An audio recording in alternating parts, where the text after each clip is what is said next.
Follow Action News on Twitter @6ABC. Good morning, everyone. I'm Matt O'Donnell along with Nydia Hahn, and Action News coverage of what was Hurricane Sandy continues. Want to thank Brian Shirlene for getting you through the night. Did some great work for you. The sun will be coming up in about 3 hours from now. We'll be able to see the extent of damage, particularly down at the shore, which got hit so hard. Also have schools closed again today. We have road closures for many of you. Airport, not much going on over there. And plus, we still want to track this storm because we're still going to see some rain and some winds from what was Hurricane Sandy today. That's right. Bridges still closed, roads still closed. We want to take a live picture now. Sky 6 HD looking down at I-95 in the Penn's Landing area. Once again, we want to tell you that all major roads, I-95, the Schuylkill, Blue Route, Vine Street Expressway, Route 1 are shut down until at least 4 o'clock this morning. Once again, there are also travel restrictions on the Pennsylvania Turnpike. Only essential personnel, firefighters, police, city officials are allowed on those roads. 6ABC.com, of course, is updating the road restrictions in effect across our area. SEPTA service remains suspended at this hour. All right, let's talk about the airport. Sky 6 taking a look in HD, and you see that still have some raindrops on the camera there right now. Runway's still red. It is still raining. U.S. Airways has canceled all of its flights at Philadelphia International. And as you know, U.S. Airways is the largest carrier at PHL. Haven't really heard about the rest of the flights here at PHL, but we're expecting that it's going to be a very quiet situation at the airport. And we also have airports up in New York City that are essentially closed. So not much going on in terms of air travel in the Northeast today. And Sandy's impact on air travel is not limited to our area. Once again, terminals up and down the East Coast empty on Monday. That left travelers stranded at airports across the country and around the world. Planes were also stuck on the ground. More than a dozen jets were parked at Los Angeles International, unable to fly to the eastern U.S. Okay, now we have some power outages out there. Maybe you're listening to us on one of the stations that is providing some audio coverage at least, or maybe you still have power yourself, but let's get you up to date here. PSE&G says more than 1 million customers are now without power. PSE&G serves South Jersey. Atlantic City Electric reporting more than 211,000 customers are without electricity, and that's mostly in Atlantic County. Delmarva, which of course serves parts of Delaware, 78,000 customers still in the dark. And PECO, which serves southeastern Pennsylvania and Philadelphia, 570,000 outages. The bulk of those being in Bucks and Montgomery counties. And of course, while Sandy made landfall at about 8 o'clock last night, this is far from over. It's still raining outside. We're still expecting really high wind gusts. Let's go to David Murphy at the Pixel for more. Yeah, it's important to note that even though the worst may be over, we're still in the thick of winds in particular. The heavier rains are now pushing to the west of the region, and that's because the area of low pressure that was Sandy is also really charging to the west, probably not making its turn to the north until it gets out into western Pennsylvania, the way things are looking now. Behind it, there is still more rain. We'll talk more about that in a moment, and the wind gusts are still an issue. Karen Rogers is standing by with more on that. The future of Sandy again out to the west and then off to the north over the next 48 hours. We have a flood warning in effect across the region. This is now up almost to the Lehigh Valley, back in through Reading, in through Bucks County, but most of what we're warning for here is general high water on creeks and streams. Most of our flood gauges around the region on our major waterways are starting to show that all of these main waterways are receding. Nonetheless, a lot of ponding and puddling on roadways and unexpected flooding in places that maybe you're not used to it because of the heavy rain that especially fell to the south and west of Philadelphia.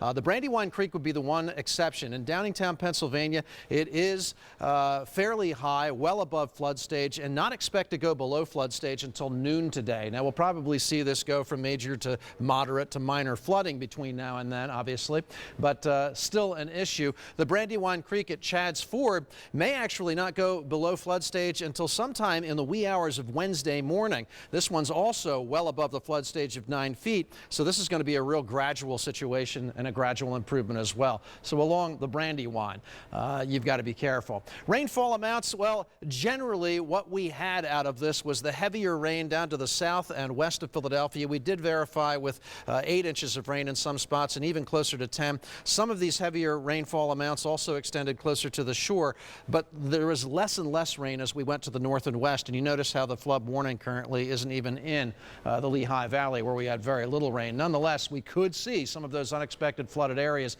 and we want you to turn around, don't drown. If you're on the roads today or tomorrow for that matter, and there's still some rising water or some flooded areas, you do not want to go through that stuff. The other thing I wanted to point out with Storm Tracker 6 is that, again, this is the current rain, by the way. You can see there's very little yellow left, so we are starting to see that storm system shoot all the way out to central Pennsylvania, and the heavy rain is beginning to subside. The areas that got the heaviest rain, though, right around there. So these are the best chance areas of seeing some of that flooding. Up north, not so much, although if you encounter flooding anywhere, you want to be careful. Karen, maybe I'll toss it over to you at this point, and you can talk about Future Tracker 6. And I know you've got more on winds. Now, the rain is subsiding, but really I think the way for people to think about this is that the winds are still an issue and probably will be for most of the day, right? That's exactly right, Dave. So the rain we're going to be dealing with less and less. We're looking at this morning, you can see the rain really blanketing the region. By about 10 o'clock in the morning, not so much. We're still seeing bands of rain at times. I'm not saying it's going to be dry, but it's going to be less of an issue with the rain as the morning progresses. We advance this till 2 o'clock this afternoon, and you could see just some showers left here or there. Some colder air wrapping out well to our north and west and not reaching our area, but watching for that. Tuesday at 10 o'clock tonight, still some showers around, but the high wind warning is still in effect until 9 a.m., where we have the potential to see gusts up to 75 miles an hour. It's going to take the wind a lot longer to relax, so the rain is already in the process of moving out. Surf City, we clocked an 89-mile-per-hour gust. Tuckerton, 88 miles. Atlantic City, 77. Cape May, 73. So we're looking at hurricane force winds, obviously, through Surf City, Tuckerton, Atlantic City, Toms River, 68-mile-an-hour winds. So along the shore, you obviously had the strong gusts. But what about inland? Even in Philadelphia, 68 miles an hour. In Allentown, where you dealt with a lot less of the rain was an issue, but the wind sure was. 81-mile-an-hour gusts, even in Allentown. Lehigh Valley, Wrightstown, 69. Trenton, 68. Wilmington, 56. All throughout our region, significant wind gusts. And that's why, as we had warned you, that the power outages are more widespread because the wind was really uniform throughout the area. Looking at the wind gusts at 6:30 in the morning, we're still looking at gusts in the 40s at times, 38 in the city, upper 40s in spots along the coast. We advanced this to 1:30 in the afternoon, not changing a whole lot. We're seeing wind gusts in the 40s at times along the coast, about upper 30s in Philadelphia and even the Lehigh Valley. We advance this till 7:30 at night, and we finally start to see the wind gusts die down to the 20s, getting a little bit more manageable. But you look into Halloween, tomorrow at 7 a.m., we're talking in the teens at times, getting better. So the wind, it's going to take a lot longer for it to relax. It's going to be an issue through the day, and that means down power lines, down trees are going to be an issue through the day. Sandy's landfall near Atlantic City, about 5 miles south. The maximum winds were 80 miles an hour, gusts near 90. Strongest storm to hit New Jersey since 1903. So no wonder we are all really dealing with the effects of this. The timeline spelling it out for the next few hours till about 8 o'clock. We're still going to be dealing with the very strong gusty winds and the bands of rain. By 8 a.m. Tuesday to 8 p.m., it will still be windy at times. So it's not going to relax till later on tonight. You'll start to see a change and some showers instead of the bands of heavy rain that we're seeing right now. So we're slowly starting to improve with this, but it's going to take a while before we relax those winds. Matt and Nydia. All right. Karen. Good to have you and David with us. Thanks so much. Now, as we've been telling you, areas to the south got the most rain. That would include Wilmington, Delaware. That is where Action News reporter John Rollins is standing by. And John, I know you did this already, but for the people just joining us, explain to us why we're going to have trouble hearing you in this report. Right, this is a sight and sound report. We'll get to reason why here in a moment, but there's a car over here with a horn that's blaring. This is some of Sandy's handiwork overnight. We're told about 12:30 this morning what was once a stately oak tree here in the 500 block of Ferris Street in Wilmington. Just to give us a locator, that's Woodlawn Park behind us here. This came crashing down. No longer was it a vertical tree, it is now a horizontal tree. It doesn't look like it had much of a root system, and Sandy was the extra nudge that needed to bring it down. Well, it came crashing down here and over where the limbs are, and you can hear it is a late model Hyundai Sonata with apparently a very tenacious battery on it right now. It has been blaring the horn since 12:30 this morning, but you can see the damage here. Here's the B pillar, A pillar, B pillar. All this is fine, but the roof has been completely stoved in by one of these larger limbs. Obviously, I can't tell you I'm an expert, but it would appear this car is pretty much totaled as the whole roof and the front and the rear windows, rear window lights are out. And that horn continues to blare. It is rather annoying. It has been annoying for the neighbors here, to say the least. Many of them are awake and looking out their windows and doors at this point, hoping somebody can come along, cut this tree up, obviously, at some point in time, and shut that horn off. It's been very, very loud, continues to be very loud, but again, this is the handiwork of Sandy, and I think we're probably, as light comes up this morning, going to see a lot more examples of trees down like this all over the region because of the combination of the very wet ground and the high winds that we've had throughout the period. So live in Wilmington, I'm John Rollins, Channel 6 Action News. Matt? All right, thanks, John. All right, we want to go live now to Amy Buckman. She's on cell 6. And Amy, I know you've been roving. You were trying for some time to get out of the Jersey Shore area. Where are you now? Well, right now we're in Summers Point. We've been driving on the mainland, unable to get over to the barrier islands because of all the road closures this morning. But I'm going to flip cell 6 around and look out the front window of the van so that you can see what was the Summers Point beach and is right now pretty much entirely underwater at this point. But this is sort of almost the least of some of the damage that we've seen earlier today. As we were driving around, when we were in Pleasantville, we saw a houseboat that was sitting on the road. We have no idea how it got there. Obviously, water's pushed it there somehow. Onto Blackhorse Pike, and the only boat that we saw on the roadway, we saw another boat as well by the Ocean Heights Marina right across the road. That had been pushed by the water, and although we have seen boats, the main thing that we're seeing on the roadway is just a lot of debris from. Now, you may know this from experience. Cell coverage kind of spotty out there. That's obviously the problem with Amy Buckman, but she'll stay out there near the Jersey Shore and give us reports later on this morning. ABC News reporter TJ Winnick rode out the storm in Cape May. He has the Jersey Shore story, plus what Sandy did to New York City. Sandy made landfall in southern New Jersey this evening, packing 80-mile-per-hour winds.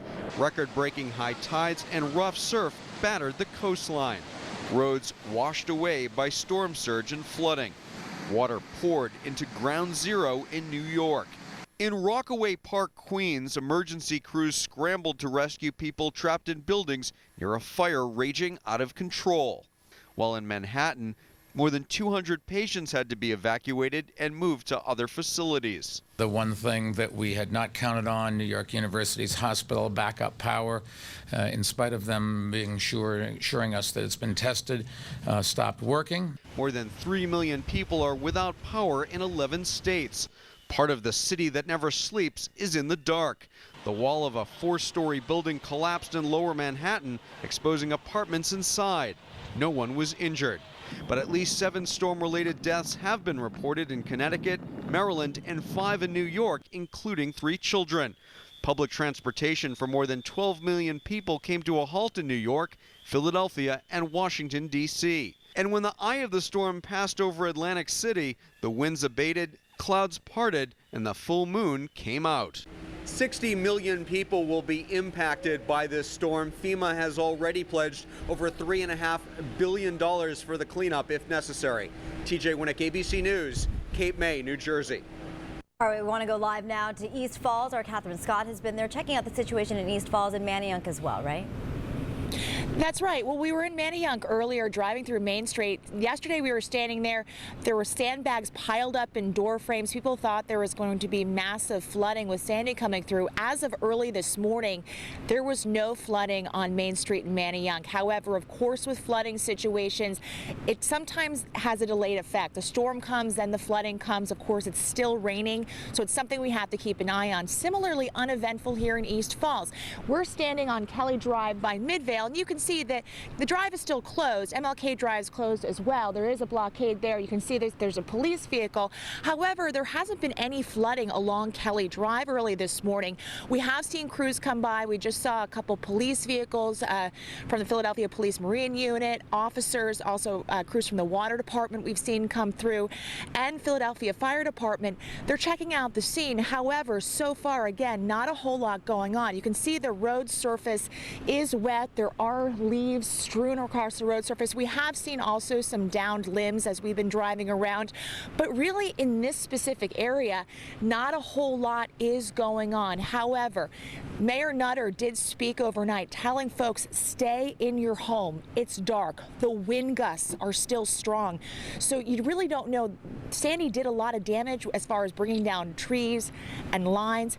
There could still be very dangerous when you're out navigating the roadways. So at this point, it really is a safe spot to be inside, shelter in place, or of course at one of the city shelters that have been open. And if you do see any sort of non-emergency problem, the city's 311 center is open, so you can give them a call. As of a couple hours ago, they'd already fielded about 15,000 calls overnight and yesterday, non-emergency calls about this storm, which has really helped relieve some of the pressure from the 911 hotline. So as you can take a look here, you can take a look at the Schuylkill River. The level of the water is high, and you can see the current is moving at a pretty good clip. However, it has not overflown onto the banks yet, and it has not swept into Kelly Drive like we have seen in past storms, like Irene, for example. So this is something that, of course, we're monitoring, we're keeping an eye on, but stay with Action News. We're here in East Falls, so we'll let you know if something changes. But so far, good news for the folks around here who will be able to navigate. Hopefully, again, the drive is still closed, but they don't have to worry about that flooding as of yet. We're live in East Falls. Catherine Scott, Channel 6 Action News. Yeah, we like where the Schuylkill is right now, in the river, not on the drive. Thanks so much, Catherine. We'll see you a little bit. Health reporter and registered nurse Allie Gorman visited a shelter in Chester County, talked with people trying to ride out the storm away from home. As roads like this one in Chester County started to flood, the American Red Cross says more people showed up at shelters. Sharon Williams lives in a flood-prone area, so she brought herself and her 88-year-old father to a shelter. I had to get him someplace safe because I didn't want to be at the last minute trying to get him out of there. Sharon says her father also has medical problems, so she was happy to find out the Red Cross has medical help at every shelter. We have nurses on staff at all of our shelters, so they are trained nurses. Some of these nurses work in hospitals around the area, and they're volunteers with us as nurses. So they're here to take care of special needs. Many shelters are also pet-friendly, giving both people and pets safety and comfort. It's been good. It's been great. Sleeping good, eating good, everything. And there are dozens of other shelters open throughout the Lehigh and Delaware valleys. The Red Cross tells us they have more than 500 people staying in local shelters within Pennsylvania, all seeking refuge from the storm. Reporting from Chester County, Allie Gorman, Channel 6, Action News. We want to take you now to some video of a shelter in Camden. The city of Camden opened 3 new emergency shelters last night. Action News stopped by the Bonsall School on Mount Ephraim Avenue. Over on Haddon Avenue, there is a new shelter for the homeless at New Life Ministries. You can also see cover at St. Joe's Church at 29th and Westfield Avenue. According to New Jersey's emergency management officials, more than 2,200 people are in shelters statewide. One of Philadelphia's 3 shelters has been set up here at West Philadelphia High School. We found members of the Red Cross and some members of the Philadelphia Police Department there yesterday, making sure evacuees have all the supplies they need. At least 300 city residents decided it was too dangerous to stay at their homes, and so they left. The city has also set up shelters at Roxborough High School and Fells High School. And we have the full list of shelters not only in Philadelphia but across the region listed at 6abc.com.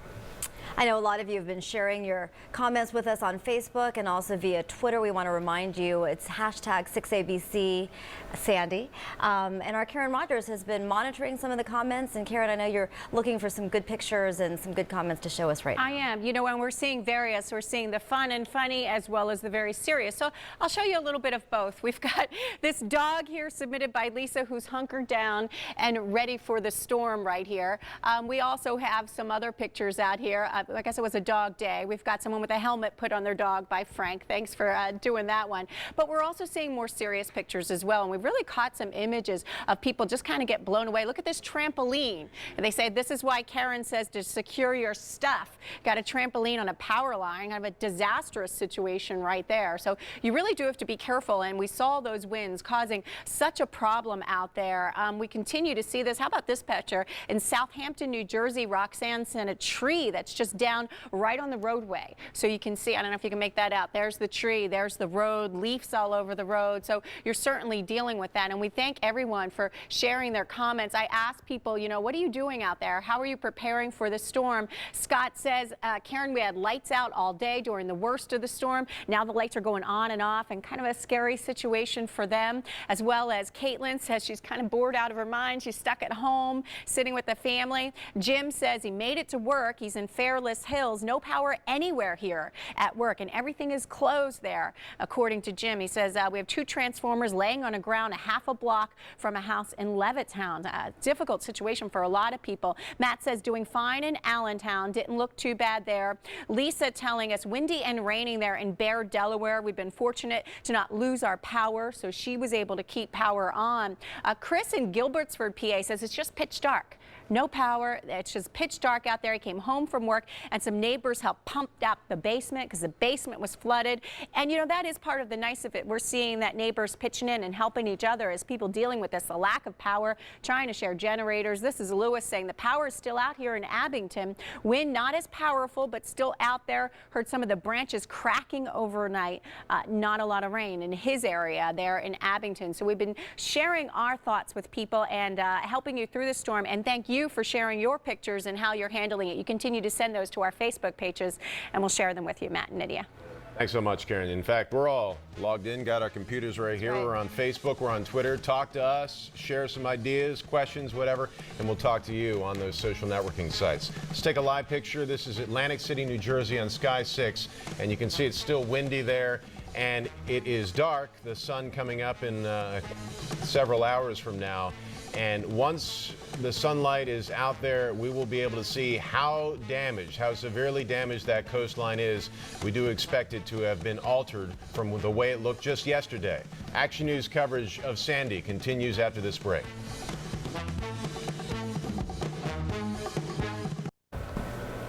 We want to remind you that the DRPA bridges will reopen at 4 a.m. but still shut down right now. Motorcycles and heavy trucks, though, will still be banned even at that time at 4 a.m. Yeah, remember all the highways closed until 4 a.m. as well. That includes the Schuylkill 476, 95, Route 1. Those closed as well until 4 a.m. Let's show you some video of just one of several trees that have felled due to this storm. This one took a heavy toll on a car in Wilmington, Delaware. This is where John Rollins has been reporting, and you can hear that it's causing the horn to just blare, and no one can seem to turn it off. This is the 500 block of Ferris Street, again in Wilmington. We don't have any word of injuries here, but some serious damage to this person's car, and everyone on that block, if they couldn't sleep from the storm, they can't sleep from the horn either. A large tree fell across Henry Avenue in Roxborough as well. Drivers trying to go get a cup of coffee found the branches strewn across all 4 lanes, blocking their path. It's not getting the water, but we definitely got the wind. There's trees down all over here. So I'm putting it back in the middle, as far away from the trees as I can get tonight. That doesn't belong there. That driver doesn't want to see this kind of damage happen to his car. To help clear a path, he had to pull a lost bumper off Henry Drive. And, you know, downed trees are a major problem right now. The Associated Press is reporting at least 13 deaths out of Sandy, and at least 3 of those, 3 in northern New Jersey, were due to accidents involving trees that were toppled by this superstorm. So, again, you want to be really careful when you head out there today. No school again for people in the Philadelphia School District, as well as just about every other district across the region. That's all listed on 6abc.com. SEPTA service continues to be suspended this morning. In Philadelphia, Mayor Michael Nutter stopped by the 6ABC studios earlier on this morning. Spoke a short time ago, actually it was a couple hours ago really, about how the city is faring through the storm. In Philadelphia, 41,000 people without power. In the region, a little over 400,000. For PECO, the last number. PECO. So let me first say, PECO is a tremendous partner with us. We know from Hurricane Irene and certainly many other winter snow events, they will jump on this and get power restored as quickly as possible. Of course, we ask the public to try to be as patient as possible. That's what all of those warnings and encouragements were about, in terms of batteries, flashlights, provisions, all of those kinds of things, because we know, unfortunately, given the rain combined with high winds, trees are coming down, power goes out, and this is a cycle that we go through. Our experience last year with Hurricane Irene is that PECO was able to get Philadelphia up and running pretty quickly, as well as all the folks in the region. We expect the same this time. They do a great job. You've had experience with Irene. Yep. You've had some on-the-job experience. Just a little bit. You had a long time planning for this because you knew far in advance that this was going to happen. Yeah. Having said all that, were there any surprises this time around once the storm started coming in? Not really. You know, the planning for this, as you mentioned, has been in place for some time. We had the experience from Irene. We've had all kinds of other storms and winter events, but every one of these is different. And this one, we expected a little more wind from Irene than Irene, and also that this was, at least initially, was going to be a slower moving storm, could stay with us longer than Irene did, and we're still anticipating the impact of the storm in Philadelphia. We've been in that track, we've been in that path for a long, long period of time. We'll see that overnight, and as was mentioned in the weather forecast, that will really tell us by the morning, certainly by the time the sun comes up, what the real damage has been. We're concerned about coastal flooding along the Delaware River. The record there is 10.5 feet. We're anticipating 10 feet by about 2 a.m. this morning, so we're monitoring that. That was Mayor Michael Nutter speaking to our Jim Gardner early this morning, and he will return to our 6 ABC studios to give us an update on what's going on in the city of Philadelphia. So look for Mayor Nutter here in our studios in the 6 a.m. hour this morning. He'll have the latest updates. We want to show you some video now from Oyster Creek. An alert has been issued at an Ocean County nuclear plant here because of the rising water levels. Oyster Creek in Lacey Township is currently offline for maintenance, but officials declared an unusual event at around 7 p.m. That moved up to an alert just before 9, which is still a low warning level. Federal officials say all plants remain safe. Now, despite this storm, we still had fire crews on standby in case something like this happened, and it did indeed happen. This is in the East Oak Lane section of Philadelphia. The fire crews responded to a house fire there on the 500 block of Independence Avenue. It broke out at 10 last night, and as they fought the flames, they had to battle the high winds that were blowing in from Sandy at that time. They arrived to find that the flames already had charred the third floor of this structure. They raised a second alarm about a half hour later. No injuries reported, but a rough job there for Philadelphia firefighters. We want to take you now to a live picture of Philadelphia International Airport. The airport is still shut down right now. Maybe we're not going to take that live picture. We're going to take a break. We'll be back in just a moment. There's the airport.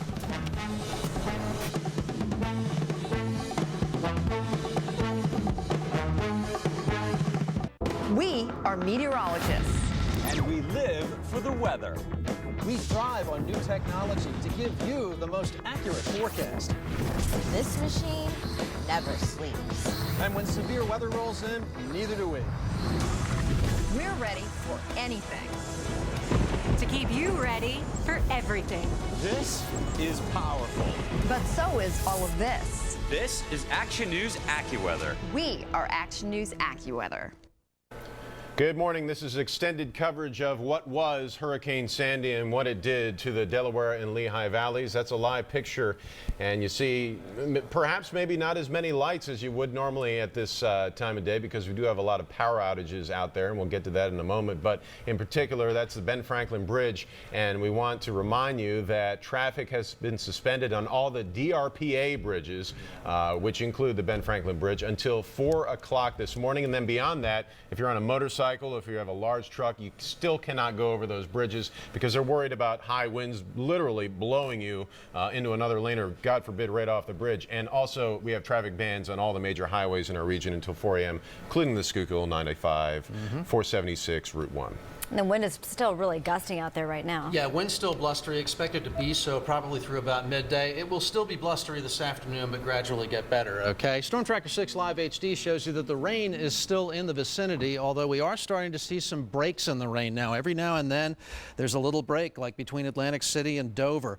And notice how there's not a whole lot of yellow left on the map. All of this is continuing to come in off the ocean, but we are seeing much less intensity in terms of the rain. And as we take another look at the wider view on Storm Tracker 6 Live 3D. The reason the rain is beginning to de-intensify, if you will, is because the center of what was Hurricane Sandy is now really pushing past us, now circulating out to our west and continuing to push out into western Pennsylvania before it hooks to the north later on. So we are catching a break in the rain as of right now. Again, Sandy's track, or what's left of that storm, out into western Pennsylvania and then off to the north over the next 48 hours. Nonetheless, the storm is close enough to us where we are still getting some strong winds, and that's producing lots of power outages, as we said, and you can see an indication of that as we try and show you current numbers. Look at all the reporting stations that are not reporting now, and this is almost certainly because of damage to equipment from winds. But we do get an indication that temperatures this morning are in the 40s in most spots, and I would imagine Philadelphia is at about 49 or 50 right now. We still have flood warnings lingering from all the rain that we did get yesterday. Most of the heavy rain came through Atlantic City, Millville, Wilmington, and then out through Lancaster. Wasn't quite as bad in Philadelphia, Reading, but there is enough high water on roads and some flashy creeks and streams still running high that we still have a concern that you're going to run into flooded roads as you drive around today. Probably a better idea that you just hold off doing that until things get a little bit better. The only actual creek that we have around the region that's still physically up over its banks in terms of flood gauges, now these are the main waterways,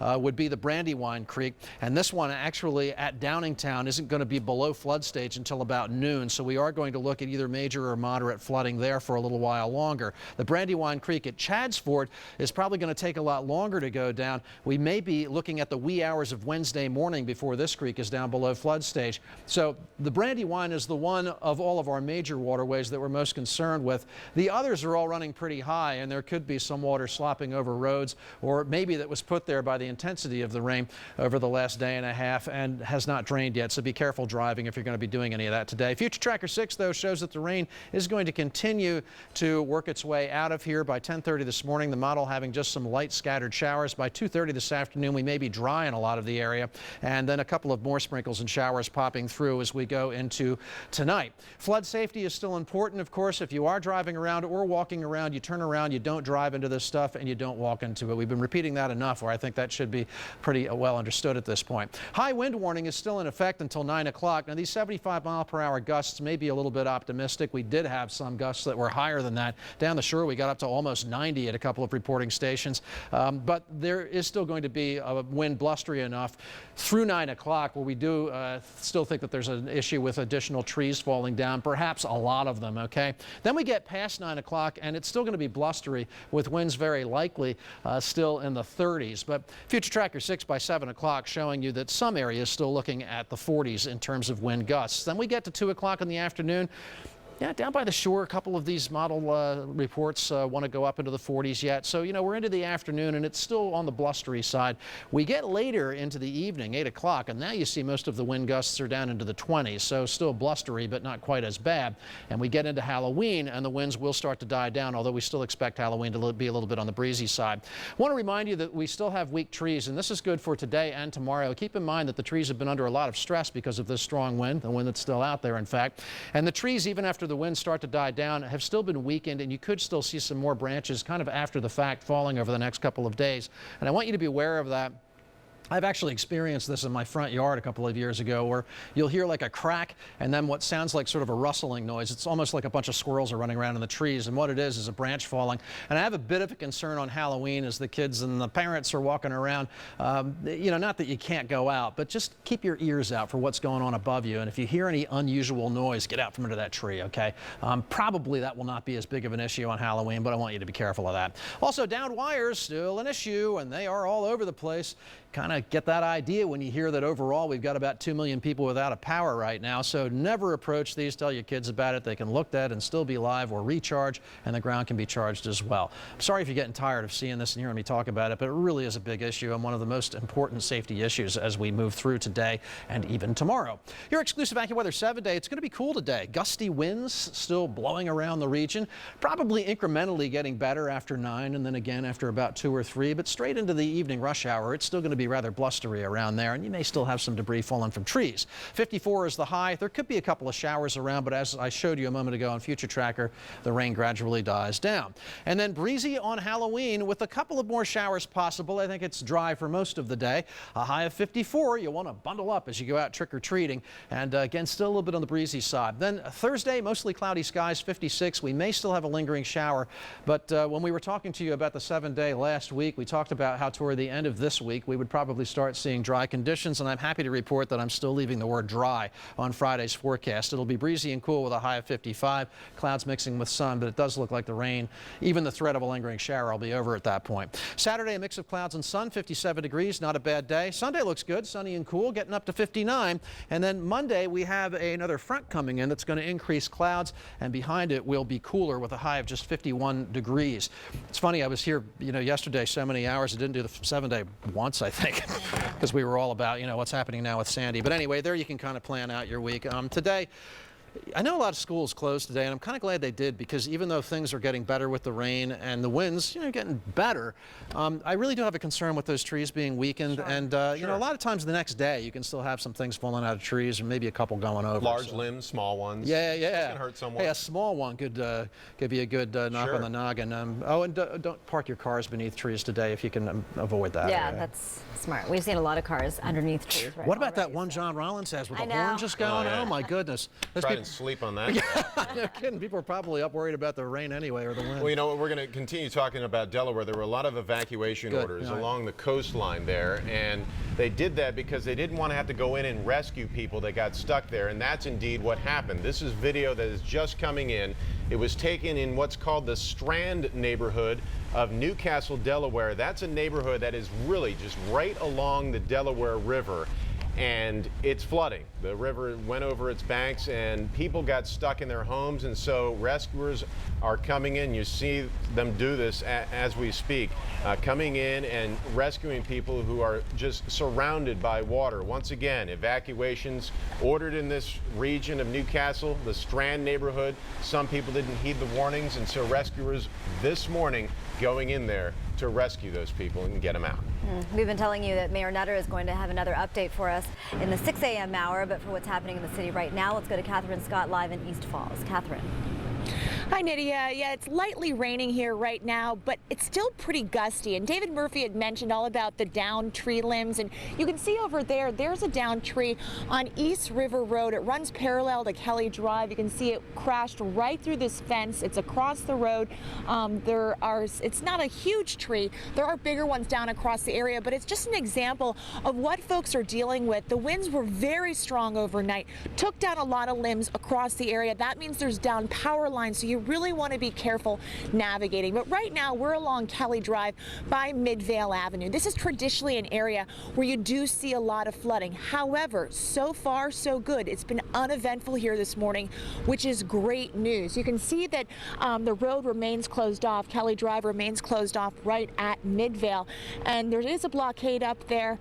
A police officer is stationed, and we have seen crews come by from the water department, from the Philadelphia Police Marine Unit, just to inspect. But so far we haven't heard reports of flooding along Kelly Drive. We're also told that MLK Drive is closed, but that looks clear as well. So good news there on that front. Still, if you do see flooding, if you do see a down tree limb, the mayor asked that you call 311. If it's down wire, he said possibly if it's a life or death situation or it looks like it could be emergency, 911 might be applicable there. But 311 has been handling a lot of these calls. They've gotten more than 15,000 as of a couple hours ago, and that's been able to relieve some of the pressure from the 911 call line, who has to deal with, obviously, some of the more pressing situations. But 311 center still open.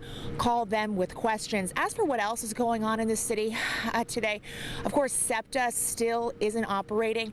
Around 6 a.m., they're going to be reviewing their entire system. That's going to take between 6 and 8 hours, we're told. So you're probably not going to see any SEPTA service this morning, probably not even early afternoon either. But of course, we got to wait and see how that's going on. Also, as you're driving around the city today, if you are out and about, it's probably safer at this point to stay inside. But if you do find yourself around, there's no parking enforcement today, as well as it was yesterday. So you don't have to feed those meters and kiosks. However, it is not a free-for-all. You cannot park just wherever you want. If you're blocking any sort of access, you will be ticketed and you could be towed. So of course, keep that in mind if you do find yourself out and about today.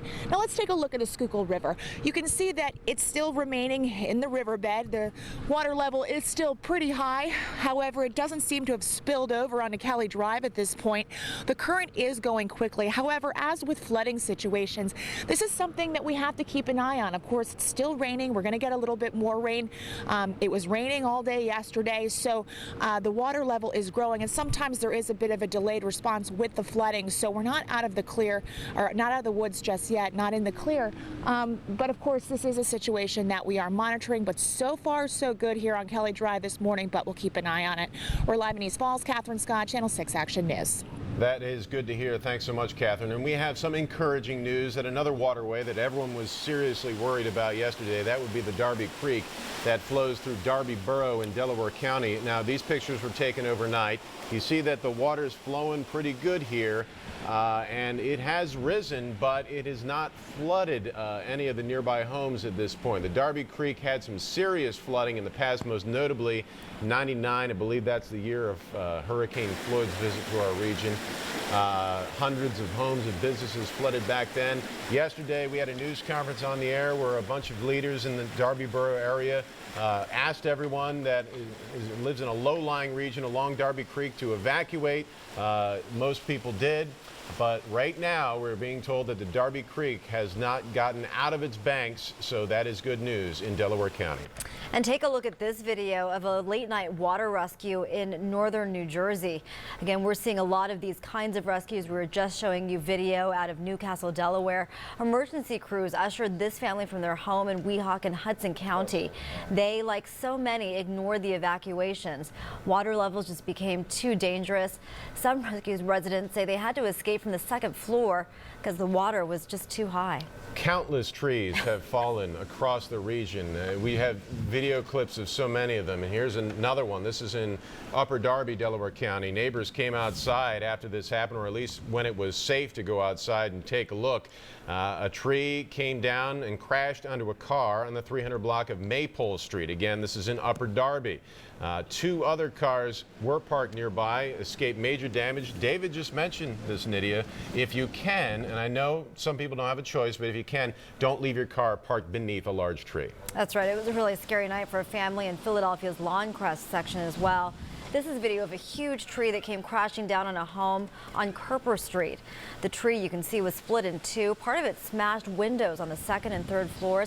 That's another thing David has been warning us about, which is if you can, during storms like this, if you're concerned about trees falling down on your house, you want to make sure you don't sleep on those upper floors. We had an incident with a baby who was asleep in a crib on one of the upper floors and was actually injured by a downed tree. Fortunately, though, in this case, no injuries reported here. Shook the whole house when it came down. It broke all the windows upstairs. Came right into windows. But again, despite the damage, no reports of injuries at this home. All right, we just heard from Catherine Scott. She is live along Kelly Drive in East Falls, and we have some video here.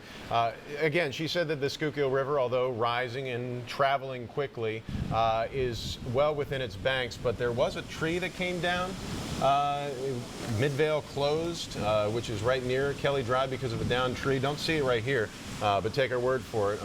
Again, one of the many trees that have come down due to the heavy winds and the rain that's soaking through the ground and loosening those roots. And take a look at this tree. It fell and ended up in a sling of power lines, creating a dangerous situation in Winfield Heights. The action cam happened upon this scene before emergency crews arrived on Neal Drive near Presidential. And again, a safety reminder for all of you: if you find trees tangled in power lines, do not approach them. Call your local emergency responders. Karen Rogers joins us at the big board. And Karen, you know, having Facebook and Twitter, something we didn't have, what, 5 years ago. Right. Such a great way to not only answer questions from viewers, but they're giving us information that we wouldn't have known otherwise. It kind of makes you feel like you're not alone when you're at home, right? And you can share what you're feeling and going through, and we're sharing it with all of our viewers. So we thank everyone who sent in their pictures and comments on Facebook. We've all been talking to people on social media, but I'm showing you some of the images from my Facebook page. You've been talking about the trees. I know this is dark, but she took the time to send it in, and I want to show you that we can see this tree down on the road that Kathy sent this in. There's a car right nearby, so she said looks like it came close to the car, and thank goodness didn't hit her apartment complex. Bill saying great job. You know, I'm hesitant to read all of the comments that are compliments to us, but we actually really appreciate that. It's nice to say. Tina saying the Action News team rocks. She's watching us from Missouri, and I thought that was interesting. She left her heart and soul at home in Swedesboro, New Jersey. My sister's in South Carolina, and she keeps texting me, are you okay? And Action News is a way for people to keep in touch even when they're away from home. Thanks to everyone at the Great Six for all your help with the storm. It's still very windy in Pottstown, says Jenny, and that's right, the winds are a real issue. While the rain is dying down, the winds will continue to be an issue. Lucille, thank you for your hard work and keeping us up to date. Please tell the crew that's working outside to be safe. You know, we always worry about our reporters out there. You just talked about poor Catherine Scott. How long has she been standing on the street? And they are keeping safe, so our thoughts with them. And speaking of reporters, Amy Buckman sent in this picture, and it's a houseboat sitting on the Black Horse Pike. Black Horse Pike in West Atlantic City. You don't often see a houseboat on the Black Horse Pike. An idea of just how strong those waters and the force of that are. Darlene, thank you to the entire Action News team, but also saying that how much she appreciates, you know, being informed around the clock there. And Curry worried, she's still up. The trees are all over the place.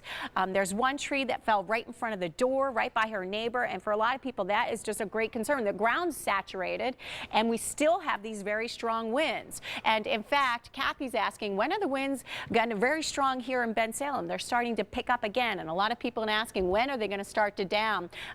Robert says we're keeping us informed. Thank you. We're praying for everybody out there. And this is Nicole. What are the wind gusts for Reading, Pennsylvania? And what we're seeing out there is still wind gusts in the 40s at times. They're going to get down to the 30s later on, and by the 20s tonight. So we are going to see those winds just slow to relax. It's not going to be later tonight that you're in the 20s, so the wind gusts are going to continue. This one person, Lorraine, has been watching the news on TV and her iPad from Sunday on, and so far things here in Cherry Hill, New Jersey are safe and sound. She spent her summers in Ship Bottom as a child and still loves to go there, so she's keeping such an eye on the Jersey Shore, and I think that's true. As we see all these images that our reporters are sharing with us from the Jersey Shore, so many of us have so many childhood memories there and memories of going down there just in the summertime, so it's something we all feel pretty strongly about. It's so hard to see the shore getting battered so badly. Michael saying a tree down now on Henry Avenue heading towards the city. It was a big, beautiful tree. We all love to see those old trees in and around the city and just being down on the streets here. And Ashley adding, thank you for having the continuous coverage. She's been watching since noontime. She hasn't gone to sleep. Neither have we, coming in on shifts, but, you know, really trying to get you through this storm system safely. And again, as David and I are going to be talking about with a weather update in a couple minutes, you know, the rain is going to be dying down, but the winds, it's going to take a little longer. By the afternoon, you'll be 30-mile-an-hour gusts. By tonight, in the 20s. But with the strong winds today, Matt and Nydia, we could still see more trees down, especially with the saturated ground. So that's why we're warning everybody to be so careful. So even in the aftermath, as people are cleaning up, they really need to be careful out there, right, Karen? Thanks so much.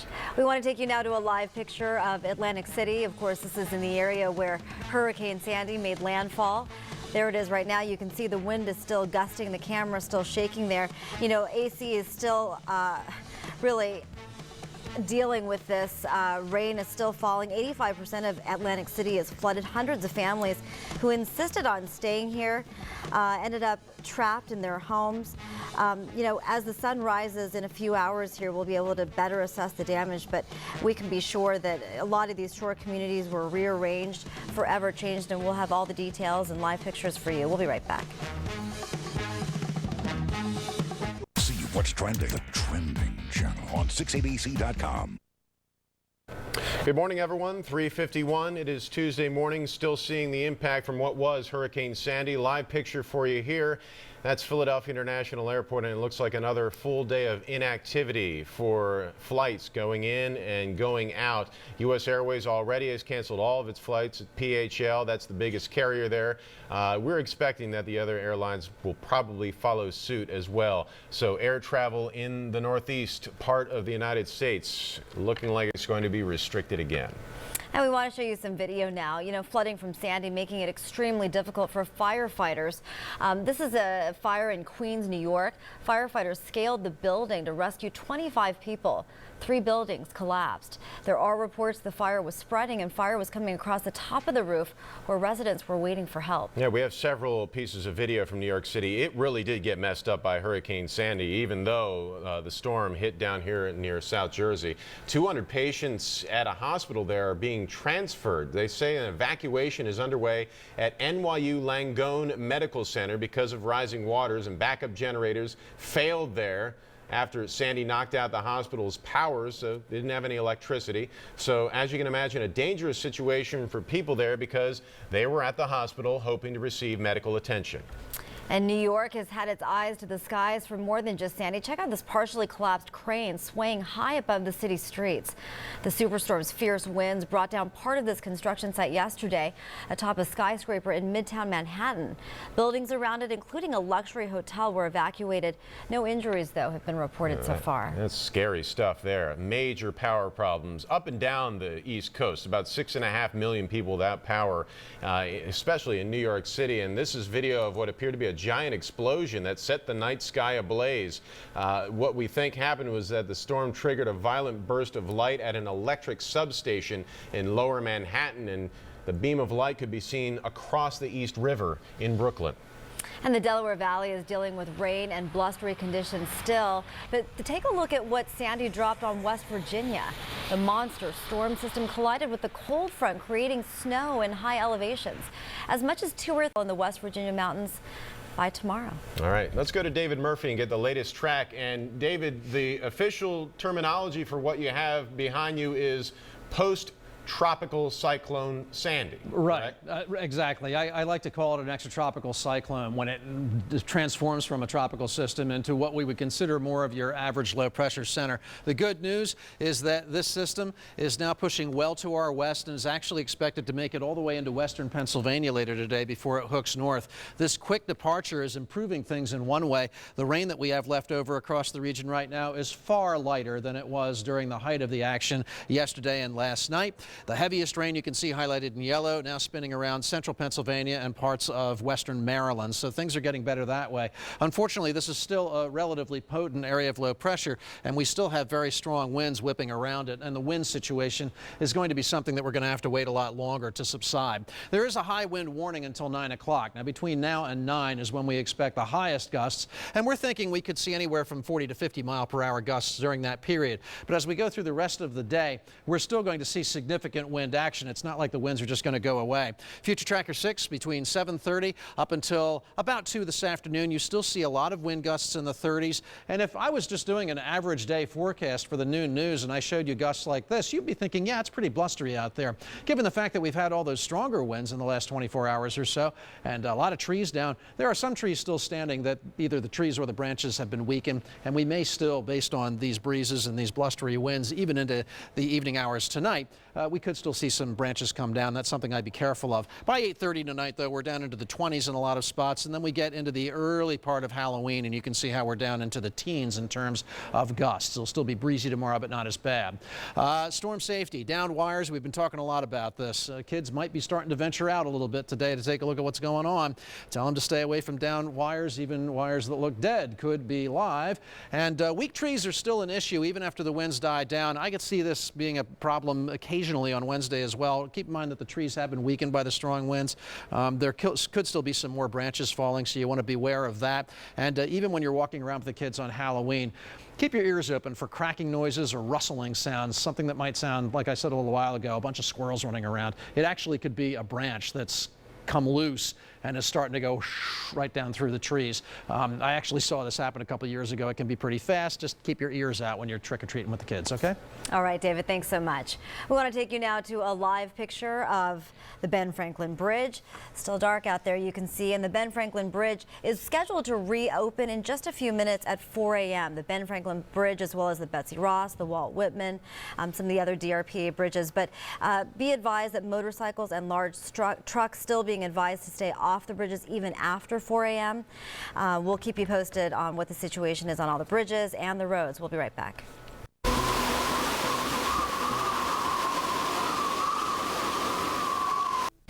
There goes that Action News fan again. Good morning, everyone. I'm Matt O'Donnell, and we continue our special coverage of what was Hurricane Sandy. We've been getting you through the entire overnight hours, and now we are waiting for the sun to come up so we can see what type of damage we are definitely dealing with across the Delaware and Lehigh valleys. If you have power and you're watching us, that's great. If you have some friends that don't have power or electricity and they would like to watch 6ABC, you can do it on your iPhone, you can do it on your iPad. That is if you still have a connection to the network. We are streaming our newscasts on these mobile devices so that you can stay informed as this storm is losing strength and getting out of our region. And we're happy to report that the vast majority of people did remain safe, but the Associated Press is reporting there were at least 13 deaths associated with this storm. Now, all Philadelphia public and archdiocesan schools are closed today. In addition to the scrolling list of other closures at the bottom of your screen, we've posted the complete list on 6abc.com. Let's take a look at I-95. Now, what we've been telling you is that at least here in Pennsylvania, we've had several highways, including that one, that have been closed to all vehicles. 95, 476, the Schuylkill Expressway, Route 1. They are supposed to be reopening right now as we speak, and that may have happened, but you don't see much traffic out there. But it wasn't like a bunch of people were lined up there as if there was some kind of horse race so they can get out on the highways. But again, those major highways that had been closed are supposed to reopen at 4 o'clock, about a minute ago. But they still want you to be careful and still monitor those lower speeds because we still are experiencing rain and winds. All right, and we also want to take you to a live picture of Philadelphia International Airport. We've been telling you that U.S. Airways has canceled all of its flights out of PHL for today. Some airlines are saying they may extend cancellations all the way through tomorrow. So you should plan on experiencing delays for a good part of the week as airlines try to get back on track and moving again. And delays really rippled across the U.S., affecting travelers as far away as San Francisco and L.A. in the States. But the disruptions also spread to Europe and Asia, where flights to the New York, Washington, Philadelphia area were delayed or canceled. The AC closed. Also, the New York airports closed as well. Sandy's impact on air travel not limited to our area. Terminals up and down the East Coast empty on Monday. Cancellation signs up and down those flight boards. So we have many travelers stranded at airports across the country. Planes were also stuck on the ground. More than a dozen jets parked here at Los Angeles International, LAX, unable to fly to the eastern U.S. And we want to bring you the very latest numbers on power outages. PSE&G now says more than 1 million customers are without power. Atlantic City Electric is reporting more than 211,000 customers are without power. That's mostly in Atlantic County. Delmarva says more than 78,000 customers are in the dark, and PECO currently has 570,000 outages, the bulk of those in Bucks and Montgomery counties. We have a pair of meteorologists at our disposal every morning on Action News, and so you know what? Let's put them to use. We have David Murphy at the big board, also Karen Rogers, who is also helping us track what's left of Sandy. Good morning to you both. All right, guys. Karen will be along in a second. We do have Storm Tracker 6 Live HD on the big board this morning. Hey, less rain than there was for the majority of yesterday. This is very light. We see a broken pattern here, not a lot of yellow mixed in anymore, and this is in the process of starting to break up. Karen will have more on the rain situation coming up in a second. Part of the reason why things are getting better is evident on Storm Tracker 6 Live 3D. The center of what was Sandy, now an extratropical low pressure center, is really shooting to the western portion of Pennsylvania in a hurry right now. It will eventually shoot to the north, but behind behind it, we are looking at lessening rain. Good news, right? The bad news is that low is still very strong, and so we still have issues out there with wind, unfortunately. And as we take a look at the current high wind warning, this is still in effect until 9 o'clock, so another several hours where we could still be seeing wind gusts of 40 to 50 miles per hour.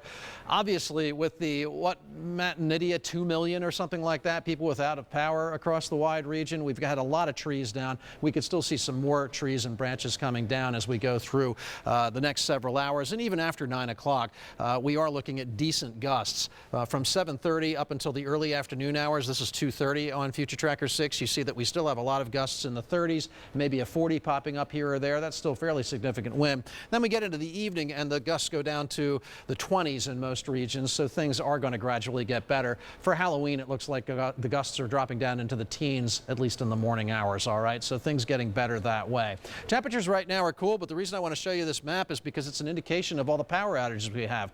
We have only 3 reporting stations operating this morning: Dover, Cape May, and the airport at Atlantic City. A lot of trees and wires down in through here. Your temperatures, if you're interested, are in the upper 40s, and I would imagine Philadelphia is probably on or about, I want to say, about 49 degrees right now.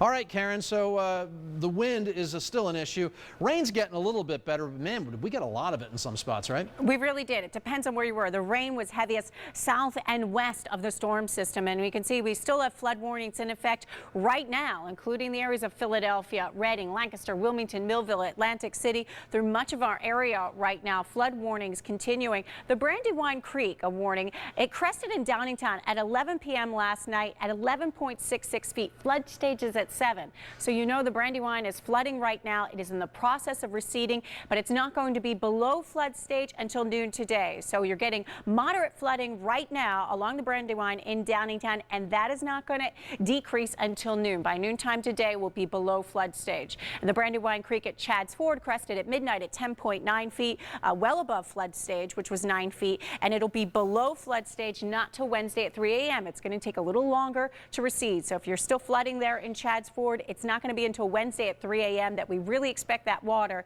to be below flood stage. You are currently getting moderate flooding, and that is going to continue. The rivers and the creeks, so that major creeks, take a little longer to recede. Rainfall amounts that we actually got a little bit less as we look to the north and west. You know why? Sandy came in a little earlier. At one point, the models were suggesting, oh, maybe midnight or 2 a.m. And then we started to back that up. Models were suggesting maybe by midnight, Sandy would make landfall. Made landfall as a Category 1 hurricane 5 miles south of Atlantic City at 8 p.m. So it started moving in so much faster, we didn't get enough of that torrential rain up to the northwest, which is good news. But you can see that, so that's going to help us in some respects with the flooding.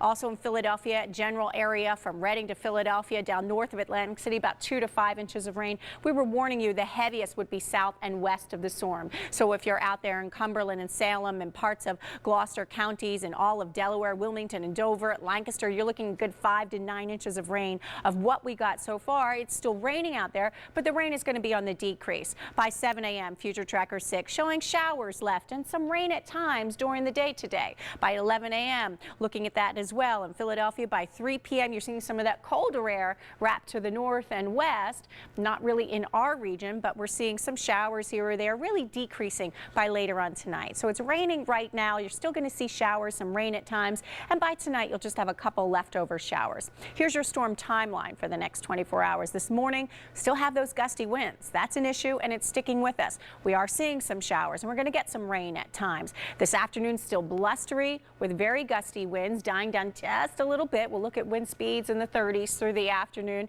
and a shower or two. Tonight, breezy conditions, so the winds relax. By later on tonight, we're still dealing with a leftover shower. We'll talk more about that Halloween forecast and the 7-day forecast with David coming up in a couple of minutes. Matt and Nydia. All right, Karen, thank you. Our Amy Buckman has been traveling all across the Jersey Shore this morning. Last we talked to you, you were on cell 6.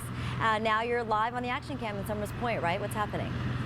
We're right near the Summers Point beach, or at least what's left of it right now in Summers Point. And I'm not sure there's much beach left. I think a lot of what was under the water along the beach is now up here on the roadway. Take a look at this around me here. You can see all this debris, just yards of it. There's seaweed, there's, I don't know, trash.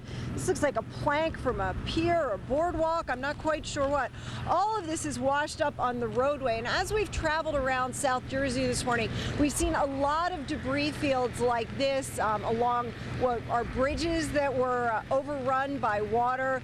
We've also seen a lot of downed trees and branches across the roadways, and because we're still handling heavy winds and dark conditions along with the rain here, this is exactly why you really shouldn't be doing a lot of driving around, because you come up to something like this in the dark, it comes up very suddenly. At one point we drove up and there was a pole across the roadway by a marina, and I was like, whoa, stop, because by the time we saw it in the headlights, we were almost right upon it. We'll give you some video of what we've seen as we've been driving around since about midnight here on the mainland, unable to get over there to Absecon Island or over to Ocean City. But one of the bizarre sights, I guess you'd call it, that we saw was in Pleasantville along the Black Horse Pike, where we actually saw a houseboat. I tweeted this picture. It caused a lot of comments. We saw a houseboat on the Black Horse Pike by Pleasantville. We have no idea how it got there, but there it was on the roadway. In addition to that, as we said, we've seen just lots of downed trees, a lot of flooded roadways, which is the main reason why we can't get over to the barrier islands. The emergency responders still have the Atlantic City Expressway, the Garden State Parkway, and the Black Horse Pike all closed because of flooding on those roadways. And then as we continued to drive around, we saw another boat on a roadway. It's been sort of a morning for boats on roadways. At the Ocean Heights Marina in Egg Harbor Township, we saw another boat that had definitely ended up after Sandy in a different spot from where the boat started before Sandy, because you wouldn't have parked a boat across a road like that.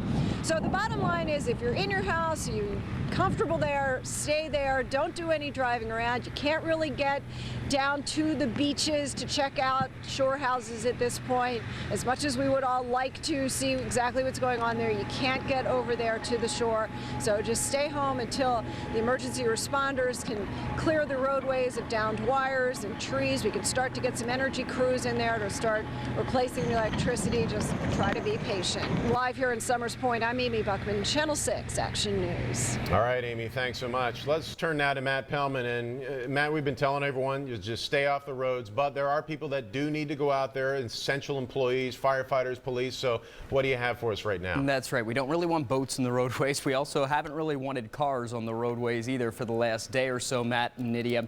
But the good news this morning, my email inbox has been lighting up over the last 10 minutes with alerts from PennDOT that the major highways are reopening. They did reopen as of 4 a.m. One of those highways being I-95. But as you look live through the raindrops here, the ramps connecting 95 with Washington Avenue and Penn's Landing are blocked off this morning. Can you make out, maybe from the glare from the traffic lights, the water, standing water here along Delaware Avenue, Columbus Boulevard? It is all blocked off this morning because of flooding. It was one of those hot spots that I mentioned yesterday morning that would probably flood, and indeed it has flooded. Columbus Boulevard shut down here by 95, and as a result, the ramps are closed as well. But yes, indeed, 95, the Vine Street Expressway, Schuylkill Expressway, Route 1, Roosevelt Boulevard, and 476, the Blue Route, are all open as of just about 11 minutes ago. So that is good news, an improving situation.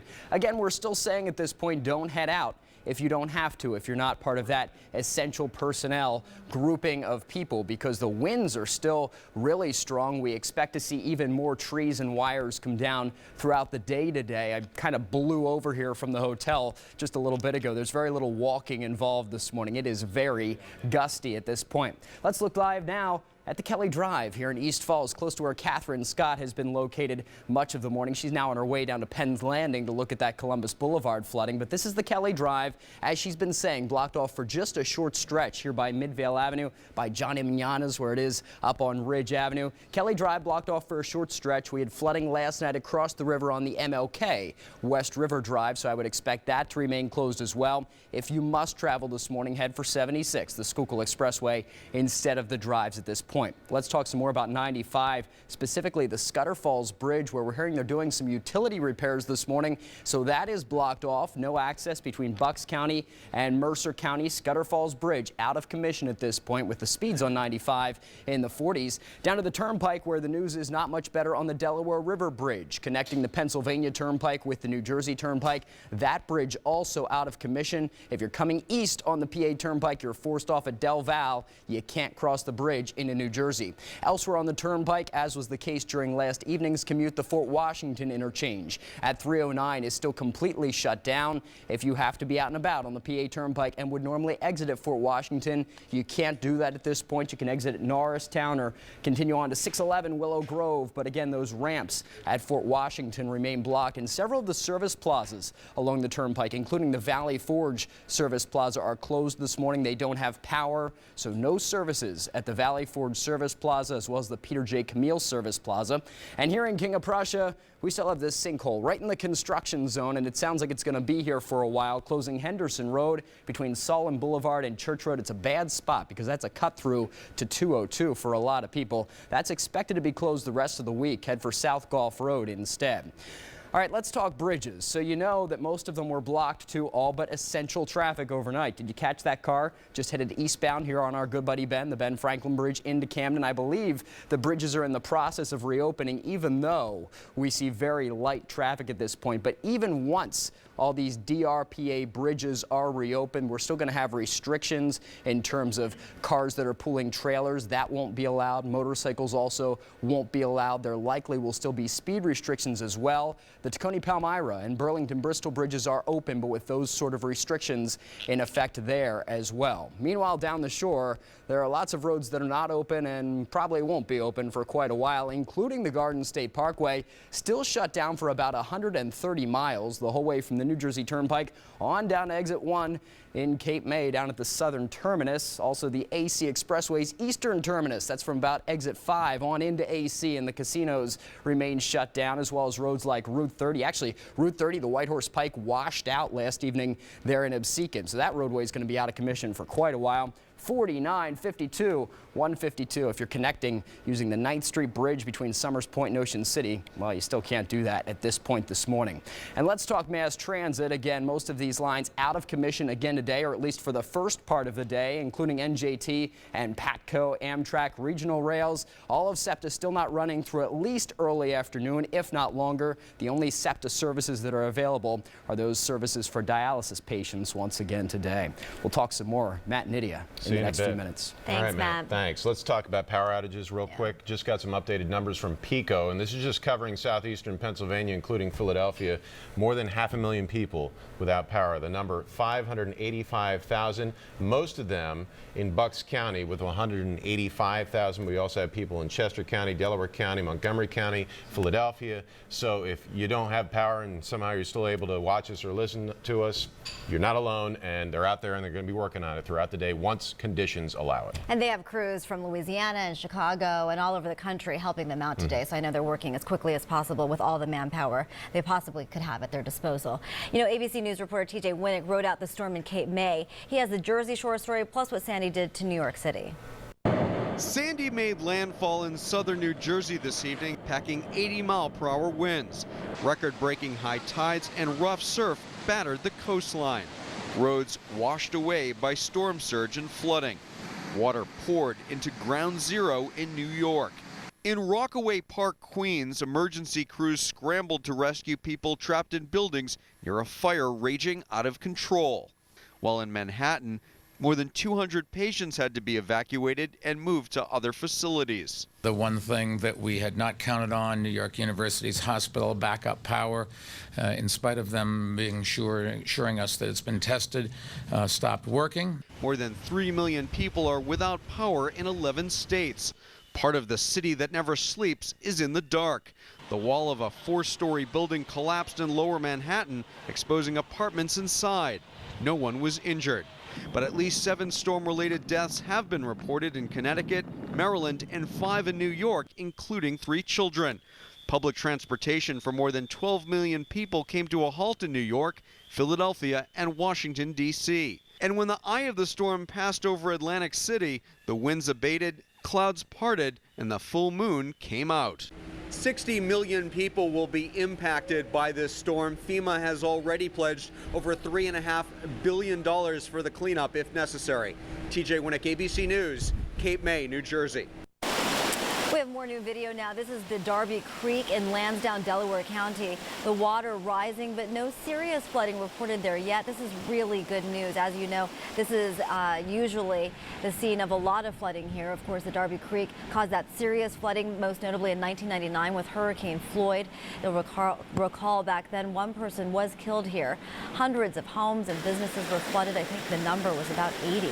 Yesterday, the mayor of Darby Borough did order evacuations of at least 6 blocks near the creek. All right, we're going to take a break right here. That's a Sky 6 picture, Atlantic City, New Jersey. We'll be back with full coverage of what's left of Hurricane Sandy, what it has done to the region, and what's coming next after this break.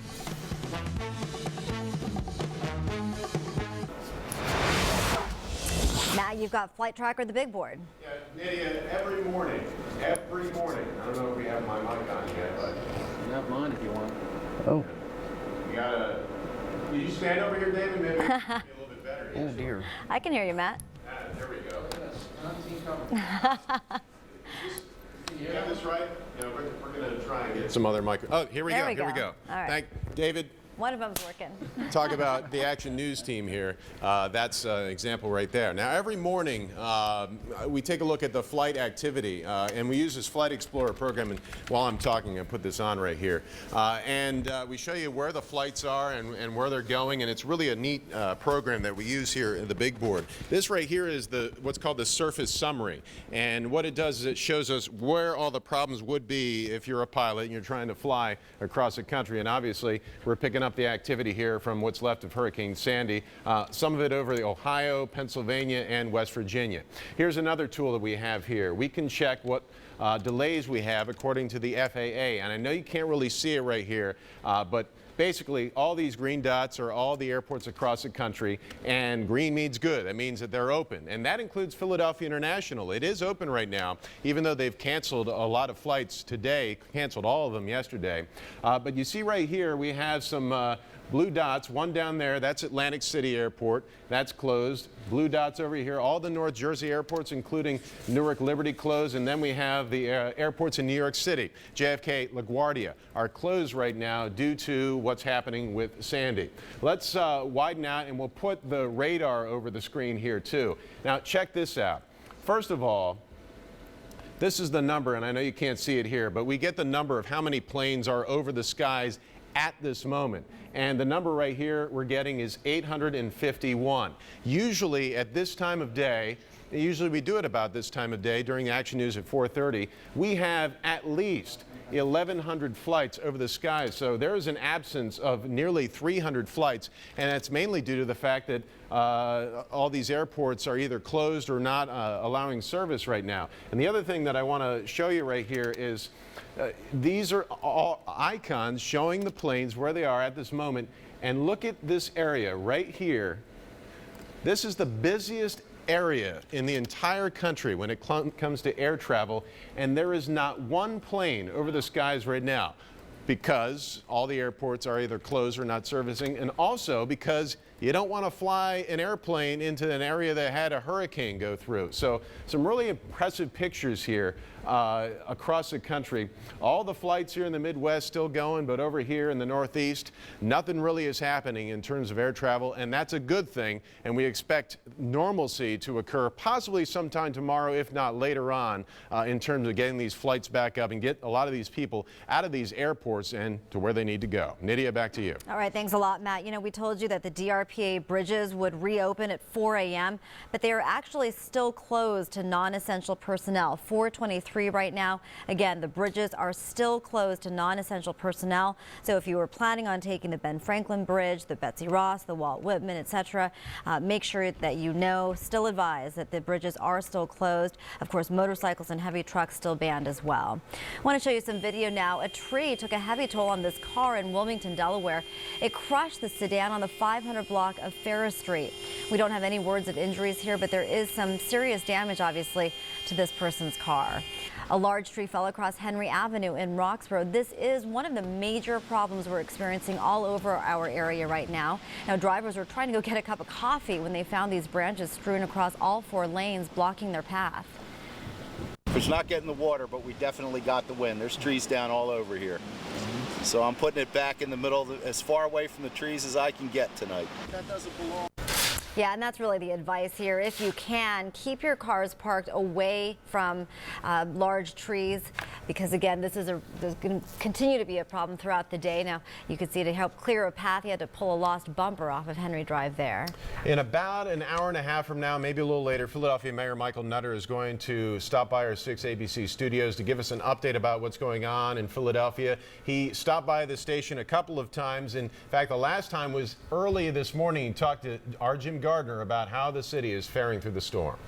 In Philadelphia, 41,000 people without power. In the region, a little over 400,000. For PECO, the last number. PECO. So let me first say, PECO is a tremendous partner with us. We know from Hurricane Irene and certainly many other winter snow events, they will jump on this and get power restored as quickly as possible. Of course, we ask the public to try to be as patient as possible. That's what all of those warnings and encouragements were about, in terms of batteries, flashlights, provisions, all of those kinds of things, because we know, unfortunately, given the rain combined with high winds, trees are coming down, power goes out, and this is a cycle that we go through.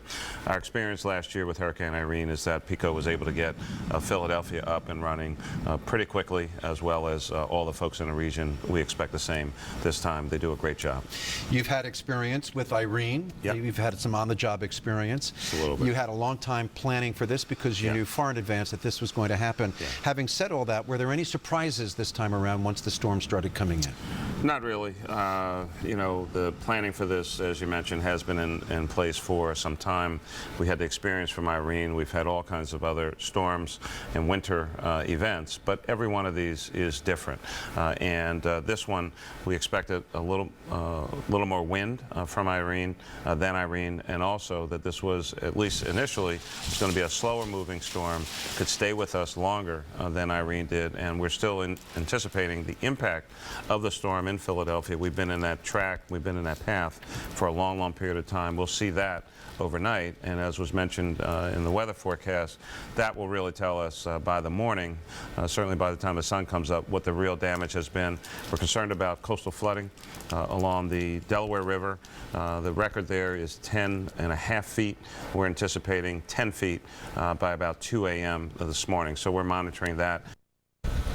We want to show you now this dramatic video. This is Breezy Point, Queens in New York. This area is right on the water here. This fire has destroyed at least 50 homes in this flooded neighborhood in this New York City borough of Queens. A fire department spokesman says more than 190 firefighters are at this blaze right now. Again, it's been upgraded to a 6-alarm fire. At least 2 people have suffered minor injuries. Fire officials say the blaze was reported around 11 p.m. But the neighborhood sits right on the Rockaway Peninsula, jutting into the Atlantic Ocean. And again, this is now a 6-alarm fire. At least 50 homes have been destroyed. We don't know for sure what started this fire, but this is probably a good opportunity to remind you about generator safety. Obviously, a lot of people using generators right now with the power outages. You want to make sure that you make sure your generators are dry. You also never want to use them in an enclosed or partially enclosed area or indoors. Carbon monoxide poisoning is also a big problem that can result from improper use of generators as well as fires. Again, we don't know what caused this fire, but a good opportunity to warn you about that safety. That's an entire neighborhood just gone. Yeah. We were definitely going to stay on top of that story. A much minor fire, but still something we need to tell you about. And this is in the East Oak Lane section of Philadelphia. Firefighters were still out. You know, when they get the call, it doesn't matter if a hurricane's passing through the city. They're going to go out there and they're going to fight it. And that's what they did. It broke out shortly after 10 o'clock along the 500 block of Independence Avenue. And this is when Sandy's winds were really raging. Firefighters arrived to find that the flames had already charred the 3rd floor, raised a second alarm half hour later. No injuries have been reported, and we don't know how that fire started. An alert has been issued at an Ocean County nuclear power plant because of the rising water levels.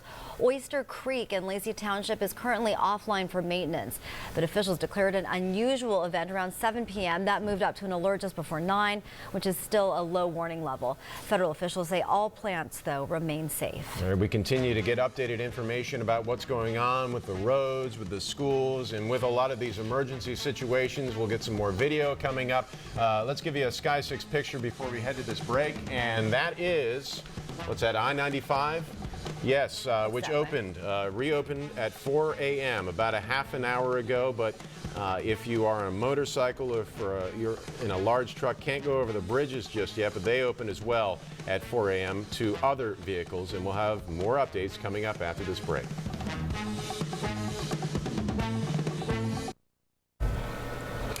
We want to bring you the very latest numbers on power outages now. PSE&G now says more than 1 million customers are without power. Atlantic City Electric is reporting nearly 194,000 customers without power. That's mostly in Atlantic County, of course. Delmarva says more than 77,000 customers are in the dark. And PECO currently has 585,000 outages, the bulk of those in Bucks and Montgomery counties. This is a live picture coming up right here, Atlantic City, New Jersey, and you see that a lot of the lights are still on, but the entire city was evacuated, or hopefully mostly evacuated, as well as the other Jersey Shore communities. And as the sun comes up later on this morning, we're going to get a better look at some of the damage there. It's hard to get reports, particularly because whoever may be left in these areas, probably the firefighters, other rescuers, are busy doing other things. But as the sun comes up, we're going to get a sense of what Sandy did. Now, as you know, the storm made landfall just south of Atlantic City. We could see beaches that are very different from what they looked before just 2 days ago. We could see new inlets created and other ones closed off. We just don't know right now, but the power of this storm definitely has changed the beach. That will be that way for many decades to come, perhaps. This is a land-altering storm that we dealt with and are still dealing with this morning. Yeah, our shore community is really rearranged. And I was just reading a tweet by PennDOT that US 202 is closed between Skyline Drive and PA 611 due to a downed tree. This is something David Murphy has been warning us about. It's still really blustery out there. You can see our camera is still shaking there in Atlantic City. And we want to go to David right now for the very latest. All right, and Karen Rogers will be along to help us out here as well. Let's start at the beginning. Sandy's landfall, it was near Atlantic City, perhaps centered a little to the south around Ventnor. That's the way it was looking. Maximum sustained winds as it came ashore were 80 miles per hour, and the gusts went as high as about 90, at least in our reporting stations. There may have been some spots that went a little bit above that.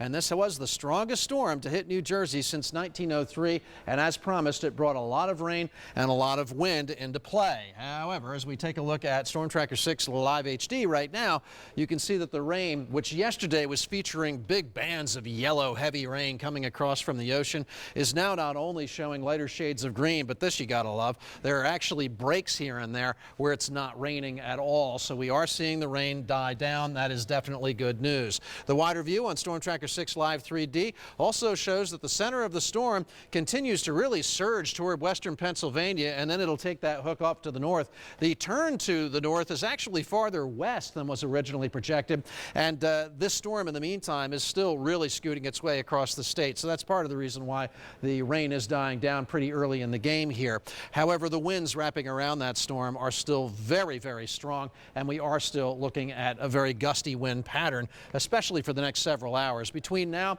and 9 o'clock, we still have a high wind warning in effect from the National Weather Service. Nydia was showing us those Sky 6 pictures and commenting on how a lot of them were still shaking. Well, we're still looking at the potential for 40 to 50 mile per hour gusts across the region until at least 9. And even after that, it's still going to stay rather blustery, with winds through the day gusting up into the 30s, probably up until about the evening hour. So we'll still be looking at blustery conditions today, and there's still the possibility of some tree branches and maybe a couple of whole trees still coming down as we march through the next 12 to 24 hours. Karen, you are picking up the story with the rain, right? That's right. So as people get the sense that they're still dealing with this wind for a while, how about the flooding issues that we're dealing with? Let's talk about the wind gusts first off. As we look at future tracker, you're seeing 36-mile-an-hour wind gusts at 8 o'clock this morning, 38 in the Lehigh Valley, so still quite windy, as Dave talked about. Even in the afternoon, you're dying down to the low 30s. By later on tonight, you're looking like you're in the 20s as far as the wind gusts. By tomorrow morning on Halloween, it's much less of an issue and just breezy conditions. Here's that flood warning. That's been updated. We now have most of our counties included, except for Mercer, Lehigh, Bucks, and Northampton counties right now. So you can can see much of the area included in the flood warning continuing at this point. The Brandywine Creek is an issue in Downingtown. It crested at 11.66 feet at 11 o'clock last night. 7 foot is the flood stage, so well above flood stage. It is still moderately flooding there in the Brandywine along near Downingtown here. It will not be below flood stage until noon. How about the Brandywine and Chadds Ford, another issue? It crested at midnight at 10.9 feet. 9 feet is a flood stage, so it's well above flood stage at this point. In the process of receding, but more slowly, will not be below flood stage. At this point, we're forecasting Wednesday at 3 a.m. That moderate flooding is going to continue at that point, so you're still dealing with that. How much rain did we get in Wildwood? Now, this number is interesting because we're waiting for an update from the National Weather Service. It was from last night. They already had nearly 12 inches of rain. So we're going to see huge totals in Wildwood and West Cape May, 9.37. Our latest numbers in Rehoboth, over 8 inches. Cedarville, 7. Estelle Manor, almost 7 inches of rainfall. Inland, it was a little bit different. In Philadelphia, 2.75. That's not quite as bad. You know why? Because the hurricane came in much faster than all the models originally showed. And it looked like we'd see that torrential rain as it didn't make landfall about midnight or so. But as David mentioned, it made landfall at 8 o'clock, so we didn't get the torrential rain for quite as long. So that's going to help us at this point. In Allentown, less than an inch at last report. In Millville, 5.36. Wilmington, 5.20. In Dover, Delaware, 6.69. And some of these numbers are going to increase because they don't reflect the rainfall that we had overnight. Here's the storm timeline as you're making your preparations. This morning, we're still dealing with the gusty winds. You're seeing showers throughout much of the area. By the afternoon, not as many showers. The wind's still a bit blustery, but it's starting to relax by the afternoon. Tonight, it'll just be breezy with a couple of showers left over. We'll be updating this around the clock. We're still getting information coming in right now from the National Weather Service, so we'll help you through that, Matt and Nydia. Yeah, indeed, Karen. They're still trying to determine the exact location of where the storm made landfall in New Jersey. Right now, we think it's around Summers Point. Action News reporter Amy Buckman is live there with the conditions this morning and also a look at some of the damage. Good morning, Amy. Well, good morning. Those blustery winds are definitely still with us here in Summers Point, and as a result of Sandy's visit, we are finding lots of things in places where they were not before the storm hit. Take a look at the roadway here by the Summers Point Breeze. This is all debris that's washed up. We've got boards, we've got seaweed, we've got trash, and it goes on for like half a block. So clearly the water came up here, and when it receded, it left all this stuff behind. Now, we've spent the very early morning hours driving around here in South Jersey. We had gotten off of Muskegon Island yesterday afternoon, just about barely, and went on to the mainland, and we were trying to get back onto the island this morning, but that is impossible. And as you look at some of the video we shot overnight, you can see why. First of all, one of the weirdest things we saw was a houseboat along the Black Horse Pike in Pleasantville. We're not sure how it got there, but it was right on the roadway, and we were trying to get on the Black Horse Pike as one of those routes to get us onto Muskegon Island, but the roadway itself was flooded, and both on major roadways and also on small neighborhood streets, we're just seeing a lot of flooding, a lot of downed trees and downed wires, and it's a little scary as you drive around because sometimes you come up on these items very quickly, you know, the low visibility and the darkness here, and that's one of the reasons why the emergency personnel are asking you to stay off the roads at this time. We saw another boat at the Ocean Heights Marina that also was on a roadway. But it's interesting because then we went to the Summers Point Marina and the boats there all seem to be safely in their docks. So, you know, it's hit or miss as I guess the storm and the winds twisted in what they picked up, what they didn't pick up. And that's why we're so anxious to get across to Ocean City and see what's going on there, or get up to Atlantic City where we hear the damage is just so extensive. We will keep trying to do that throughout the morning, but right now we're staying here on the mainland, and we'll keep you up to date on what we find. Live here in Summers Point, I'm Amy Buckman, Channel 6 Action News. Amy, thank you. We've been telling you that in Pennsylvania, Bucks County was really socked hard by Sandy, experiencing the most number of power outages in Pennsylvania, experiencing a lot of damage. We have some really dramatic pictures that Walter Perez is just showing us from Levittown, Bucks County. The scene here on Long Hill Lane in Levittown is absolutely surreal, and as we show you video of exactly what it looks like here in this part of Bucks County, we're going to talk to a couple of the victims who live here. This is Gene and Greg Walton. Good morning, guys. Sorry to meet under these circumstances, but just walk me through this scene here. It's unbelievable. It's a definite war zone. When we came outside, it was just an unbelievable sound on the house. Came out, couldn't even get out our front door. Tree was all over the house. Inspected it, checked it all out. Another tree came down on top of that tree, destroyed both vehicles, destroyed our house. We're both just in distraught here. Really don't know Before what we to talk say. about specifically what happened to your house, tell me, did it all happen at once? Did all these trees fall down at once? It fell down. Ours came down first, and then the next house up came down, and it just was bam, bam, bam right down the line. Was it one specific gust of wind that came through? No. I mean, tell me about the wind. It wasn't. There were several, I'd say about an hour between each. The trees just started laying down. That's something. Yeah. And tell me about the damage to your house and what you're dealing with right now. Well, by the way, we can't even get out of this street. There's a tree up top of the hill. It's Turnhill, by the way. That's down. They can't get out. Can't get out this side. And we've got 2 trees in our yard. The neighbor to my right has a tree down on his house. The neighbor to my left has a tree down on his house. So the homes in between here are pinned in. Yes. So This entire street, it looks like a war zone. It's terrible. All the way up the street, that's out. that's my. Say that again. Another one all the way up the street. Up this Turnhill, another tree fell down. Several houses. Several houses We're are. talking 7 trees on this road. 7 trees on this road total. Yeah. My Yes. goodness. Well, once again, guys, I'm really sorry to meet under these circumstances. Best of luck to you, and we'll come back later on to check up and see how things are going. All right. That's the situation here in this part of Levittown. Reporting from Levittown, Bucks County, Walter Perez, Channel 6 Action News. Gosh, you're so glad that that family's okay. Yeah. I know, Matt Penn, we're going to get to you in a moment, but that kind of makes sense in terms of what we've been told about this storm, where you have the heavy winds on the upper side, which is what went through Bucks County. Lower end, you have the heavy rains. So not surprised to see maybe more damage like that out in Levittown. All right, Matt, what do you have on traffic? We have scores of downed trees and downed wires throughout the region, Matt and Nydia. You know, it's a very different situation from yesterday morning when I was saying this could happen, this could be closed for this reason or that reason. This morning, we are dealing with all those closures that were predicted. We still are without the ramps here along 95 to Broad Street because of flooding concerns in this area. Girard Point Bridge, of course, in the background, that is open for your travels, and I watched about 10 minutes ago as they reopened the Platte Bridge, the one that parallels the Girard Point over the Schuylkill River. So that's available once again if you want to head to the airport, although I don't know why you would, because again today most flights there canceled. Had some flooding along the MLK Drive last evening. The upper portion of that is still blocked, as is the upper portion of the Kelly Drive in East Falls. That's because of a downed tree. The Schuylkill hasn't come over its banks on that side of the river. Downed tree as well along Henry Avenue there in Roxborough. And we've been talking about the DRPA bridges, which we're hearing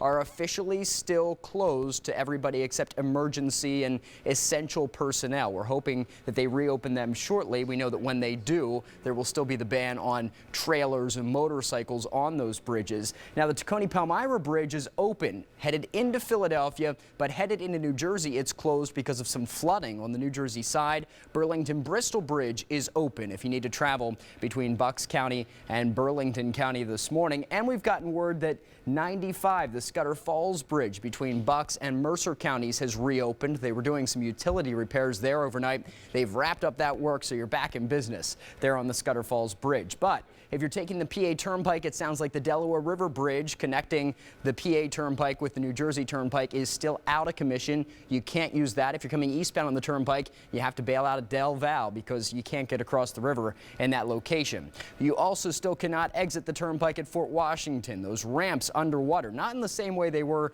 last year during Tropical Storm Lee. If you remember that situation, it was such a mess in Fort Washington. But those ramps are still closed this morning because of flooding concerns. Nydia mentioned this just a minute ago in New Britain, Bucks County. A downed tree is still closing 202 between Skyline Drive there by the CVS and 611. So that's a long stretch of 202 that's also blocked off this morning. Let's head over into New Jersey, where 130 is blocked off in the Pennsauken area, right there by the airport circle and Route 38. It's flooding concerns in that area, but downed trees are blocking 130 elsewhere. Southbound side here in Burlington County at Duns Mill Road, all the southbound lanes are blocked. Maybe stay over on 295, although we're seeing some downed trees along 295 as well. The list is so lengthy in terms of these trees and limbs that have come down.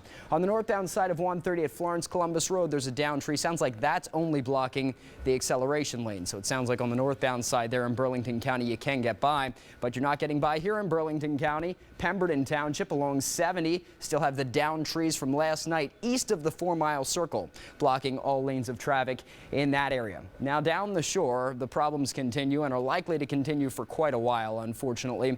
Roads like the Garden State Parkway for the 130-mile stretch between the New Jersey Turnpike all the way down to Cape May still shut down. You still can't use the Garden State Parkway.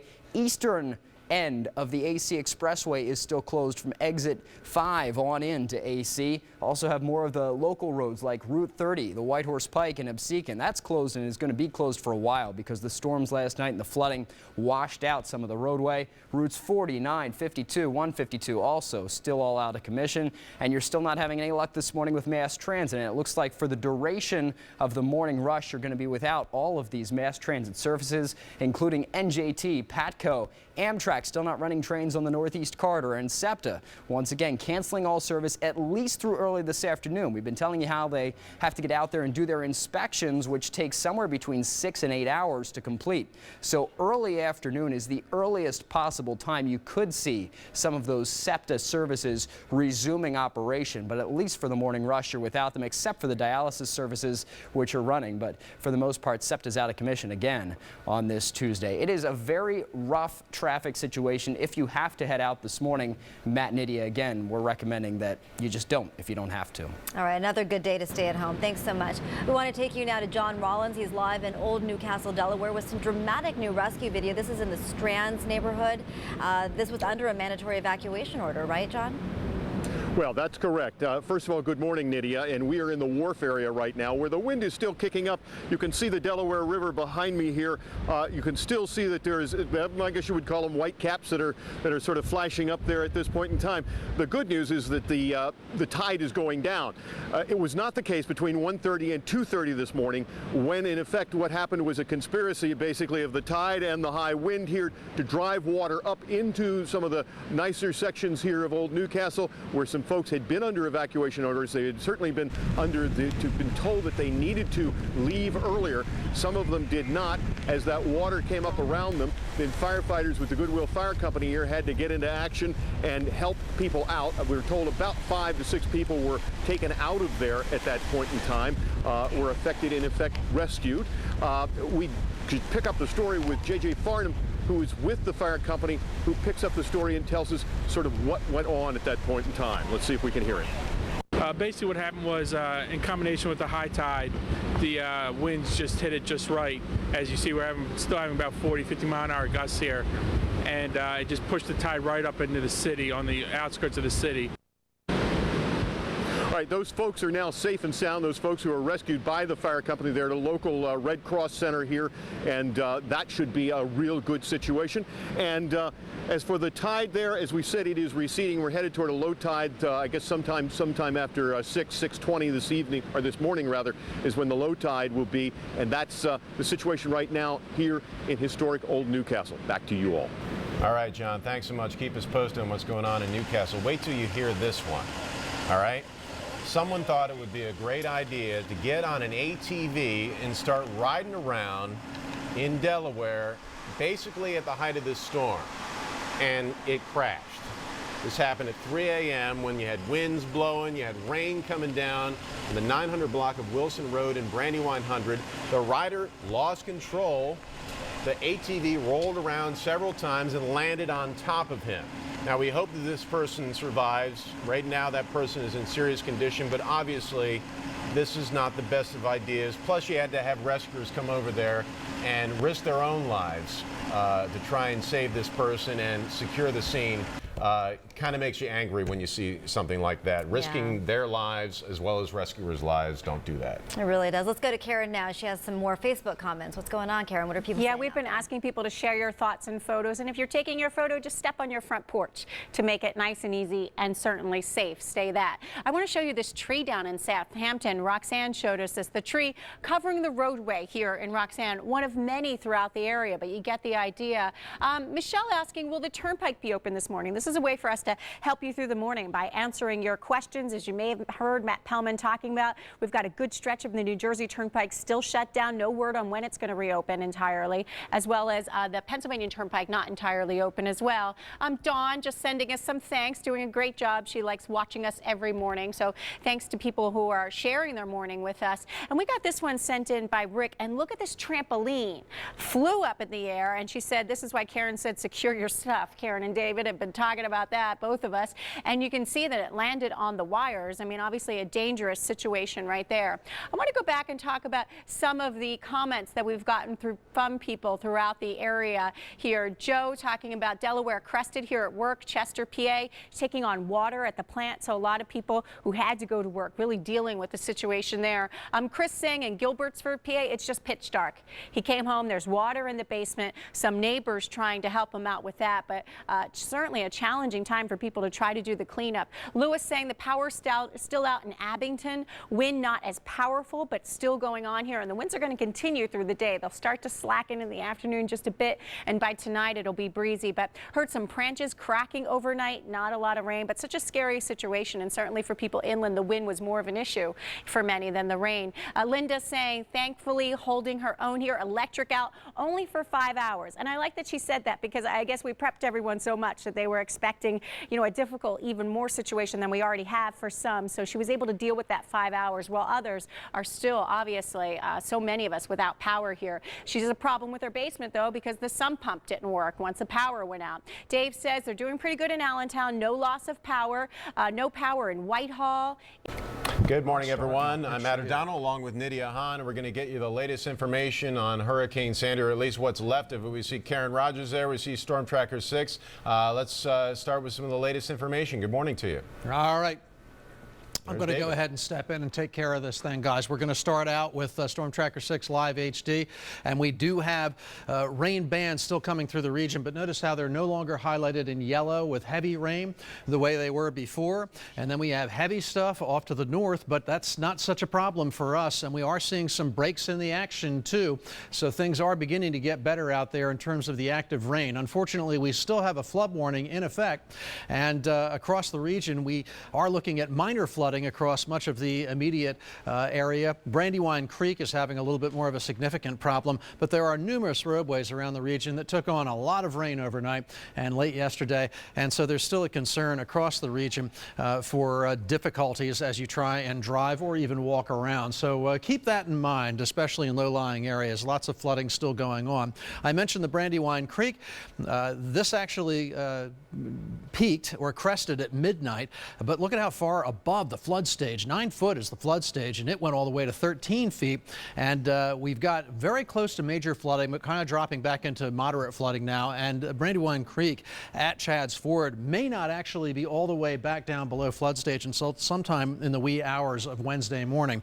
Now, as you go up the stream to Downingtown, the crest was at about 11 p.m., still very high above the flood stage of 7. We got all the way up to about 11.66 feet. But we are expecting this one to drop a little quicker by about noon today. We expect the flooding to be over there, and it is going to be on the moderate side. Rainfall so far across the region, 11.62 inches in Wildwood, West Cape May 9.37 inches, Rehoboth Beach, Delaware 8.8 inches, and Cedarville 7 inches, Estelle Manor 6.57. Two things I'll point out to you. These are very high numbers. They are not the final numbers. The final tabulations will come in a little bit later on. And notice how all of these areas are close to the coast. Now, as you go inland, especially down to the south and west of Philadelphia, we get more high numbers, but not quite as high as right down the shore. Philadelphia did pretty well at 2.75 inches. Up in Allentown, though, you were away from that wide rain band, which you recall we were expecting to come up to around Philadelphia and then shove over to the west and south. Millville, however, farther south, 5.36 inches. Wilmington, 5.2, and I find it really interesting how the cutoff between Philadelphia with a decent rainfall, but just down the road at Wilmington, so much more rain. Pretty good cutoff between those two locations in a very short geographical distance. Dover, Delaware, 6.69 inches. And it is those places down to the south and west where we've seen the worst of the flooding. Now I'm going to call Karen Rogers in, and she's going to take over on the wind part of the story. Karen, the rain is winding down now for the rest of the day, but the winds are still an issue, and we still have a high wind warning. The wind's significant. That's right. Let's talk about the wind gusts that we had in Surf City. 89-mile-an-hour wind gusts. In Dennisville, 81 miles an hour. In Allentown, 81. So even in Allentown, we're talking about large wind gusts. In Ben Salem, 76-mile-an-hour wind gusts. So we had significant wind gusts really through the area, specifically at the shore. Surf City 89, but how about Tuckerton 88, Atlantic City 77-mile-an-hour wind gusts. Sandy made landfall as a Hurricane 1 just 5 miles south of Atlantic City. So seeing those strong winds in Atlantic City and especially north and east of that area. Cape May 73, Toms River 68-mile-an-hour wind gusts. So we still have that high wind warning in effect until 9 o'clock this morning. And we're concerned because you have the saturated ground. David talked about the amount of rainfall that we got. When you add more wind gusts to that, you could certainly see more problems with trees down and wires down. So we're going to be continuing to watch that. We do expect the winds to gradually ease through the day, and Future Tracker 6 really walks you through that. At 9 o'clock this morning, we're looking at wind gusts in the upper 30s, even in the Lehigh Valley, 34 in the city, but maybe the upper 40s in some spots as you look down along the coastline there. We advance this forward a little bit to the afternoon, and we see just ever so slightly they're trying to relax a little bit. You're still feeling it at 2 o'clock this afternoon. Now look what happens in the evening hours. Now we're talking in the 20s. It's a little more manageable. We're seeing 27-mile-an-hour wind gusts in Trenton and Lakehurst, 23 in Millville, 29-mile-an-hour winds in the city. By tonight at 11 o'clock, we're all dealing with wind gusts just in the 20s. So by later on tonight, it'll just be breezy, as well as tomorrow. We're talking about Halloween at 9 a.m. Winds just in the teens. You'll only feel a breeze out there, not quite as bad. The storm timeline this morning, we're still seeing those gusty winds, and yes, we have showers through the area, but by this afternoon, the showers will be hit or miss. We're going to see them really break apart. Still blustery, though, with those winds picking up at times at 30-some miles an hour. Tonight, it'll just be breezy with a leftover shower. So we are seeing certainly the rain relax more rapidly, and the winds will slowly ease through the day and into tonight. I want to show you a quick look at your AccuWeather forecast because we do have Halloween on the map and people still trying to make plans if they can still do that. So today it's gusty with some wind and damp, 54 degrees, gusty winds, 54. Wednesday, breezy with some showers, so not bad for Halloween. Just a few spotty showers, still breezy, and you need to be careful. 54 degrees. Thursday, mostly cloudy, 56. And we'll finally see the sunshine by the end of that 7-day period. So there is some light at the end of the tunnel. Folks are trying to plan on how they're going to clean up or drive out and go check on some friends, especially the elderly friends, Matt and Nydia. All right, so things getting better. Thanks so much, Karen. I want to show you some video now from Delaware. Delaware State Police are investigating this nasty ATV crash. It happened early this morning. It may, in fact, be storm-related. It happened at around 3 a.m. on the 900 block of Wilson Road in Brandywine 100. Police say the rider lost control and rolled the ATV several times before it landed on top of him. He was rushed to the hospital in serious condition. Investigators are working to try to figure out if, in fact, weather conditions were a factor in this wreck. It's a bad idea going out in an ATV there. This is new video coming into us from Delaware County. This is Essington, which is a community that's right along the Delaware River, and this was actually taken on the 100 block of Jansen Avenue, which, as you see, is flooded right now. So fire crews got into some boats to ask some of the residents that are seeing the high waters there if they would like to leave their homes and go to a different place. And we are told that the residents told them, you know what, we're going to hang here, we're okay. But the point being, the fire crews there in Essington making sure that anyone that needs to get out has that opportunity to get out. All right. So many of our roadways are flooded right now. We're also dealing with downed wires and downed trees. Matt Pellman is checking out the traffic situation, how all of this is being impacted on the roads. Matt. Yes. How long would you guys like to hear me talk? It is one of those mornings when the list is lengthy and you kind of say, where do we start? Well, we've chosen to start here by Penn's Landing along Delaware Avenue, Columbus Boulevard, right by I-95. There is flooding here along Columbus Boulevard, so things are shut down. The ramps coming away from 95 to Delaware Avenue are also closed. This is one of those spots that we talked about yesterday morning, and we said very good chance that it's going to be underwater before Sandy is out of here. Luckily, she's on her way out now, and we're thankful for that. Also still slightly underwater is the MLK, West River Drive, the upper end of it toward the Falls Bridge. You have a little blockage there. Across the river on the Kelly Drive, still have that downed tree. So just there in East Falls, by the old Sunoco station, there's a short blockage. We've got the ramps of 95 and Broad Street still restricted because of some flooding concerns concerns there. Platte Bridge has reopened after being closed overnight. Let's go down to Delaware because I was wondering, is the situation the same down here as it was yesterday? So we made some calls, and indeed it is. Until at least 8:30 this morning, on the roadways in Delaware, only essential personnel is allowed to travel. So that includes healthcare workers, people that work on utility crews, food or fuel delivery people. Those sorts of folks are allowed to be traveling around. Otherwise, until 8:30, you have to stay off the roads in the first state. At that point, Governor Markell is going to reassess the situation, probably going to be a news conference and all that, and they'll let you know after 8:30 if you're good to go. Meanwhile, on the bridge front, the DRPA bridges, so the Commodore, the Walt, the Bend, the Betsy, have reopened, but reopened with restrictions. 35 miles per hour is the speed restriction, and you can't pull your trailer across those bridges. You can't ride your motorcycle across those bridges, not surprisingly. Tacony-Palmyra Bridge is open westbound, headed into Philadelphia, but eastbound it remains closed, and that's because of flooding off the bridge along 73 at Remington Avenue. That flooding blocking all lanes there on 73. Let's talk now about 70, where there's a whole mess, a downed tree, some downed wires, downed poles blocking 70 entirely here in Cherry Hill between Springdale and Green Tree Roads. That's blocked since last evening. Also of downed trees over here in Pemberton Township, still also closing 70 since last night. Just to the east of the 4-mile circle, all lanes are blocked in both directions. Now we go to the Admiral Wilson Boulevard. Route 30 blocked both ways at Federal Street because of high water there, to 130, where by the airport circle everything's blocked off. That's 130 at 38. All lanes remain closed. Again, waterlogged in that vicinity. More downed trees, one here along the southbound side of 130 at Duns Mill Road, shutting down all lanes. On the northbound side at Florence Columbus Road, there's a downed tree, but we're hearing that traffic can get by that. No traffic still getting by on the Garden State Parkway, about 130-mile stretch the whole way from the New Jersey Turnpike on down to Cape May.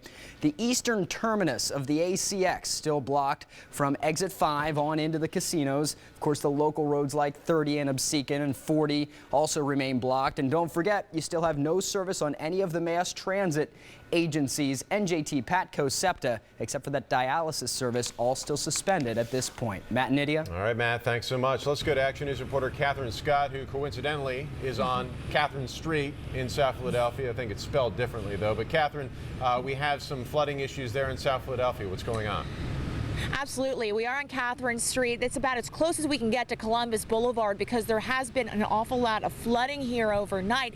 And actually, even though it looks like a mess, I'm told this is an improvement from earlier. The waters of the Delaware actually have receded a little bit after overflowing from the banks earlier, and they flooded clear across Columbus. This flooding spans for at least several blocks. There is a police car stationed up the block at Christian. There we could see flooding coming over the banks near Pier 40, but it wasn't on Columbus. Here you can see the water traveled a lot farther. The flooding spans a couple blocks, but there are multiple spots along the Delaware that have flooded. So there are other street closures along the river here, which I know Matt Pellman was talking a little bit about. And you can see that there are several unlucky people who parked their vehicles on the side of the street on Catherine Street by Columbus Boulevard. The water again has been going down. You can see there are some people standing over there. They're from the tow trucks. The tow trucks arrived around 3:30. That's when they were called, and they've started to move some of the vehicles that were in the way of the flooding. However, these ones were too deep, so they have to wait for the water to go down a little bit before they can hook them up to their vehicles and then tow them away from here. But so no word on what kind of damage those drivers face when they come out and discover their cars this morning. But again, obviously some damaging flood water here coming over the banks of the Delaware River, clear across all the lanes of Columbus Boulevard, and then up onto Catherine Street. And this an improvement from earlier. And when you are driving around, folks, obviously this spot is closed off on either side of Columbus Boulevard, but you might come across these flood waters. A lot of people think, oh, hey, I can get through that with your car. Don't do it. You never know what the current's going to be like. You never know how deep it's going to be. If there's something underneath the waters that you can't see, it's just not a good idea. So really, if you see any of the standing water when you're out navigating the roadways this morning, steer clear of it. You don't want to go there. You could find yourself stuck. And then these gentlemen here with the tow companies were going to have to come out and get get you. So again, the cleanup continues here. The water's starting to recede.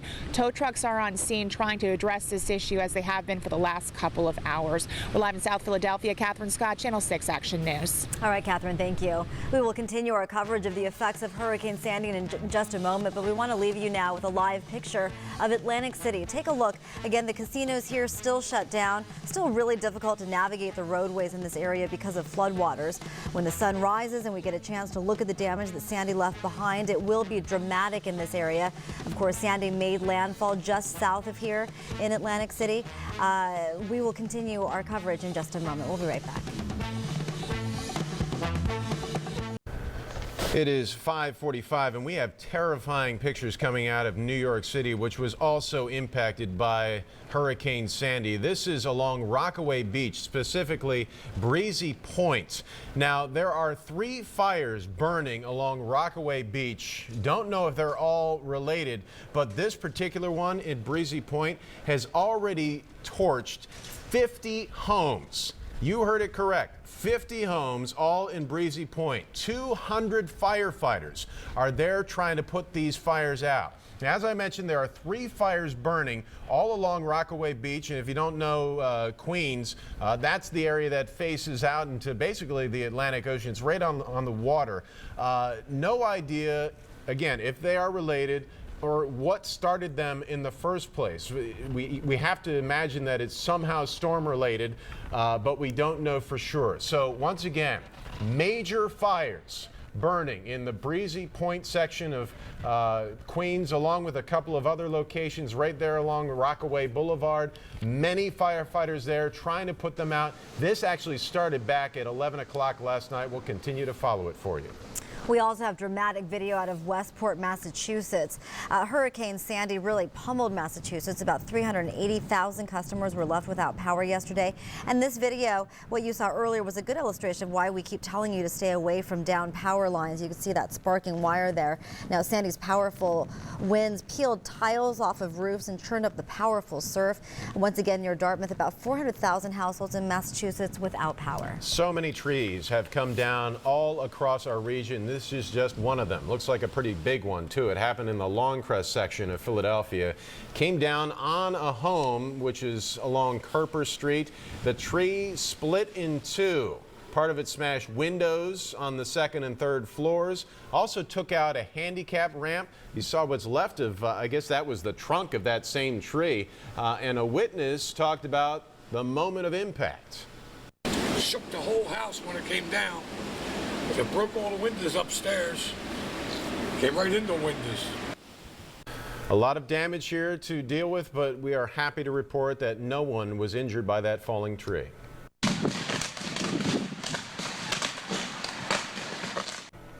That is the sound of 2 electric lines sparking when they came into contact in Levittown, Bucks County. This was captured by an Action News viewer. It was the sound thousands in our region are certainly now familiar with. You can see sparks shooting from the wires as emergency crews surround it. Now, in the night sky, this type of explosion shows up as bright blue, purple, or green flashes and can often be mistaken for lightning. Now, I have another explosion here. This one happened in New York City, also caught on video. Really lit up the night sky there. It happened in Lower Manhattan at what they think is an electric substation, so they probably are assuming that this is Sandy related as well. That beam of light could be seen across the East River into Brooklyn and up and down the East Coast. They are estimating as many as 6.5 million people do not have electricity this morning. And we want to show you some video just in of damage in Philadelphia's Mount Airy section early this morning. SEPTA workers were busy removing a large tree, this one from the area around the Route 23 trolley line along Germantown Avenue. A short distance away, more downed trees and branches blocked things at Germantown and Springfield in Chestnut Hill. Action News reporter Amy Buckman has been roving around areas along the shoreline, and she came across this. Yep, that's a houseboat, and it was not parked there before yesterday. Somehow the floodwaters were able to carry that boat out into the Pleasantville area. and now it's just sitting there along with so much other damage, including fallen trees. We have docks that are literally just blown up and pieces all over the place. Much damage to be assessed there along the Jersey Shore. Hundreds of people are staying in shelters right now. The city of Camden opened 3 emergency shelters last night. Action News stopped by the Bonsall School on Mount Ephraim Avenue. Over on Haddon Avenue, there's a new shelter for the homeless at New Life Ministries. You can also seek cover at St. Joe's Church at 29th and Westfield Avenue. We know people are there. According to New Jersey's emergency management officials, more than 2,200 people are in shelters statewide. Now let's check out the Philadelphia shelters as well. There are 3 of them, and they have the big placards up there so you know what they are. This is West Philadelphia High School. That's the new location, by the way. And we found members of the Red Cross, also Philadelphia Police, making sure evacuees that are there have all the supplies they need. At least 300 residents have evacuated their homes in Philadelphia, sought shelter at some of these locations. The other 2 shelters set up at Roxborough High School and Fells High School, and we have the full list of shelters that are set up across the region posted on 6abc.com. Yeah, and our health reporter and registered nurse Allie Gorman visited one of those shelters, and she filed this report out of Chester County. As roads like this one in Chester County started to flood, the American Red Cross says more people showed up at shelters. Sharon Williams lives in a flood-prone area, so she brought herself and her 88-year-old father to a shelter. I had to get him someplace safe because I didn't want to be at the last minute trying to get him out of there. Sharon says her father also has medical problems, so she was happy to find out the Red Cross has medical help at every shelter. We have nurses on staff at all of our shelters, so they are trained nurses. Some of these nurses work in hospitals around the area, and they're volunteers with us as nurses. So they're here to take care of special needs. Many shelters are also pet-friendly, giving both people and pets safety and comfort. It's been good. It's been great. Sleeping good, eating good, everything. And there are dozens of other shelters open throughout the Lehigh and Delaware valleys. The Red Cross tells us they have more than 500 people staying in local shelters within Pennsylvania, all seeking refuge from the storm. Reporting from Chester County, Allie Gorman, Channel 6, Action News. We have things happening on the Action Cam Live, so let's go to that. It's located on Catherine Street in South Philadelphia. This is near Columbus Boulevard, and that's a tow truck trying to get some cars out of there because we have some rising waters, again, right here on Catherine Street. We'll be right back with full coverage of Sandy.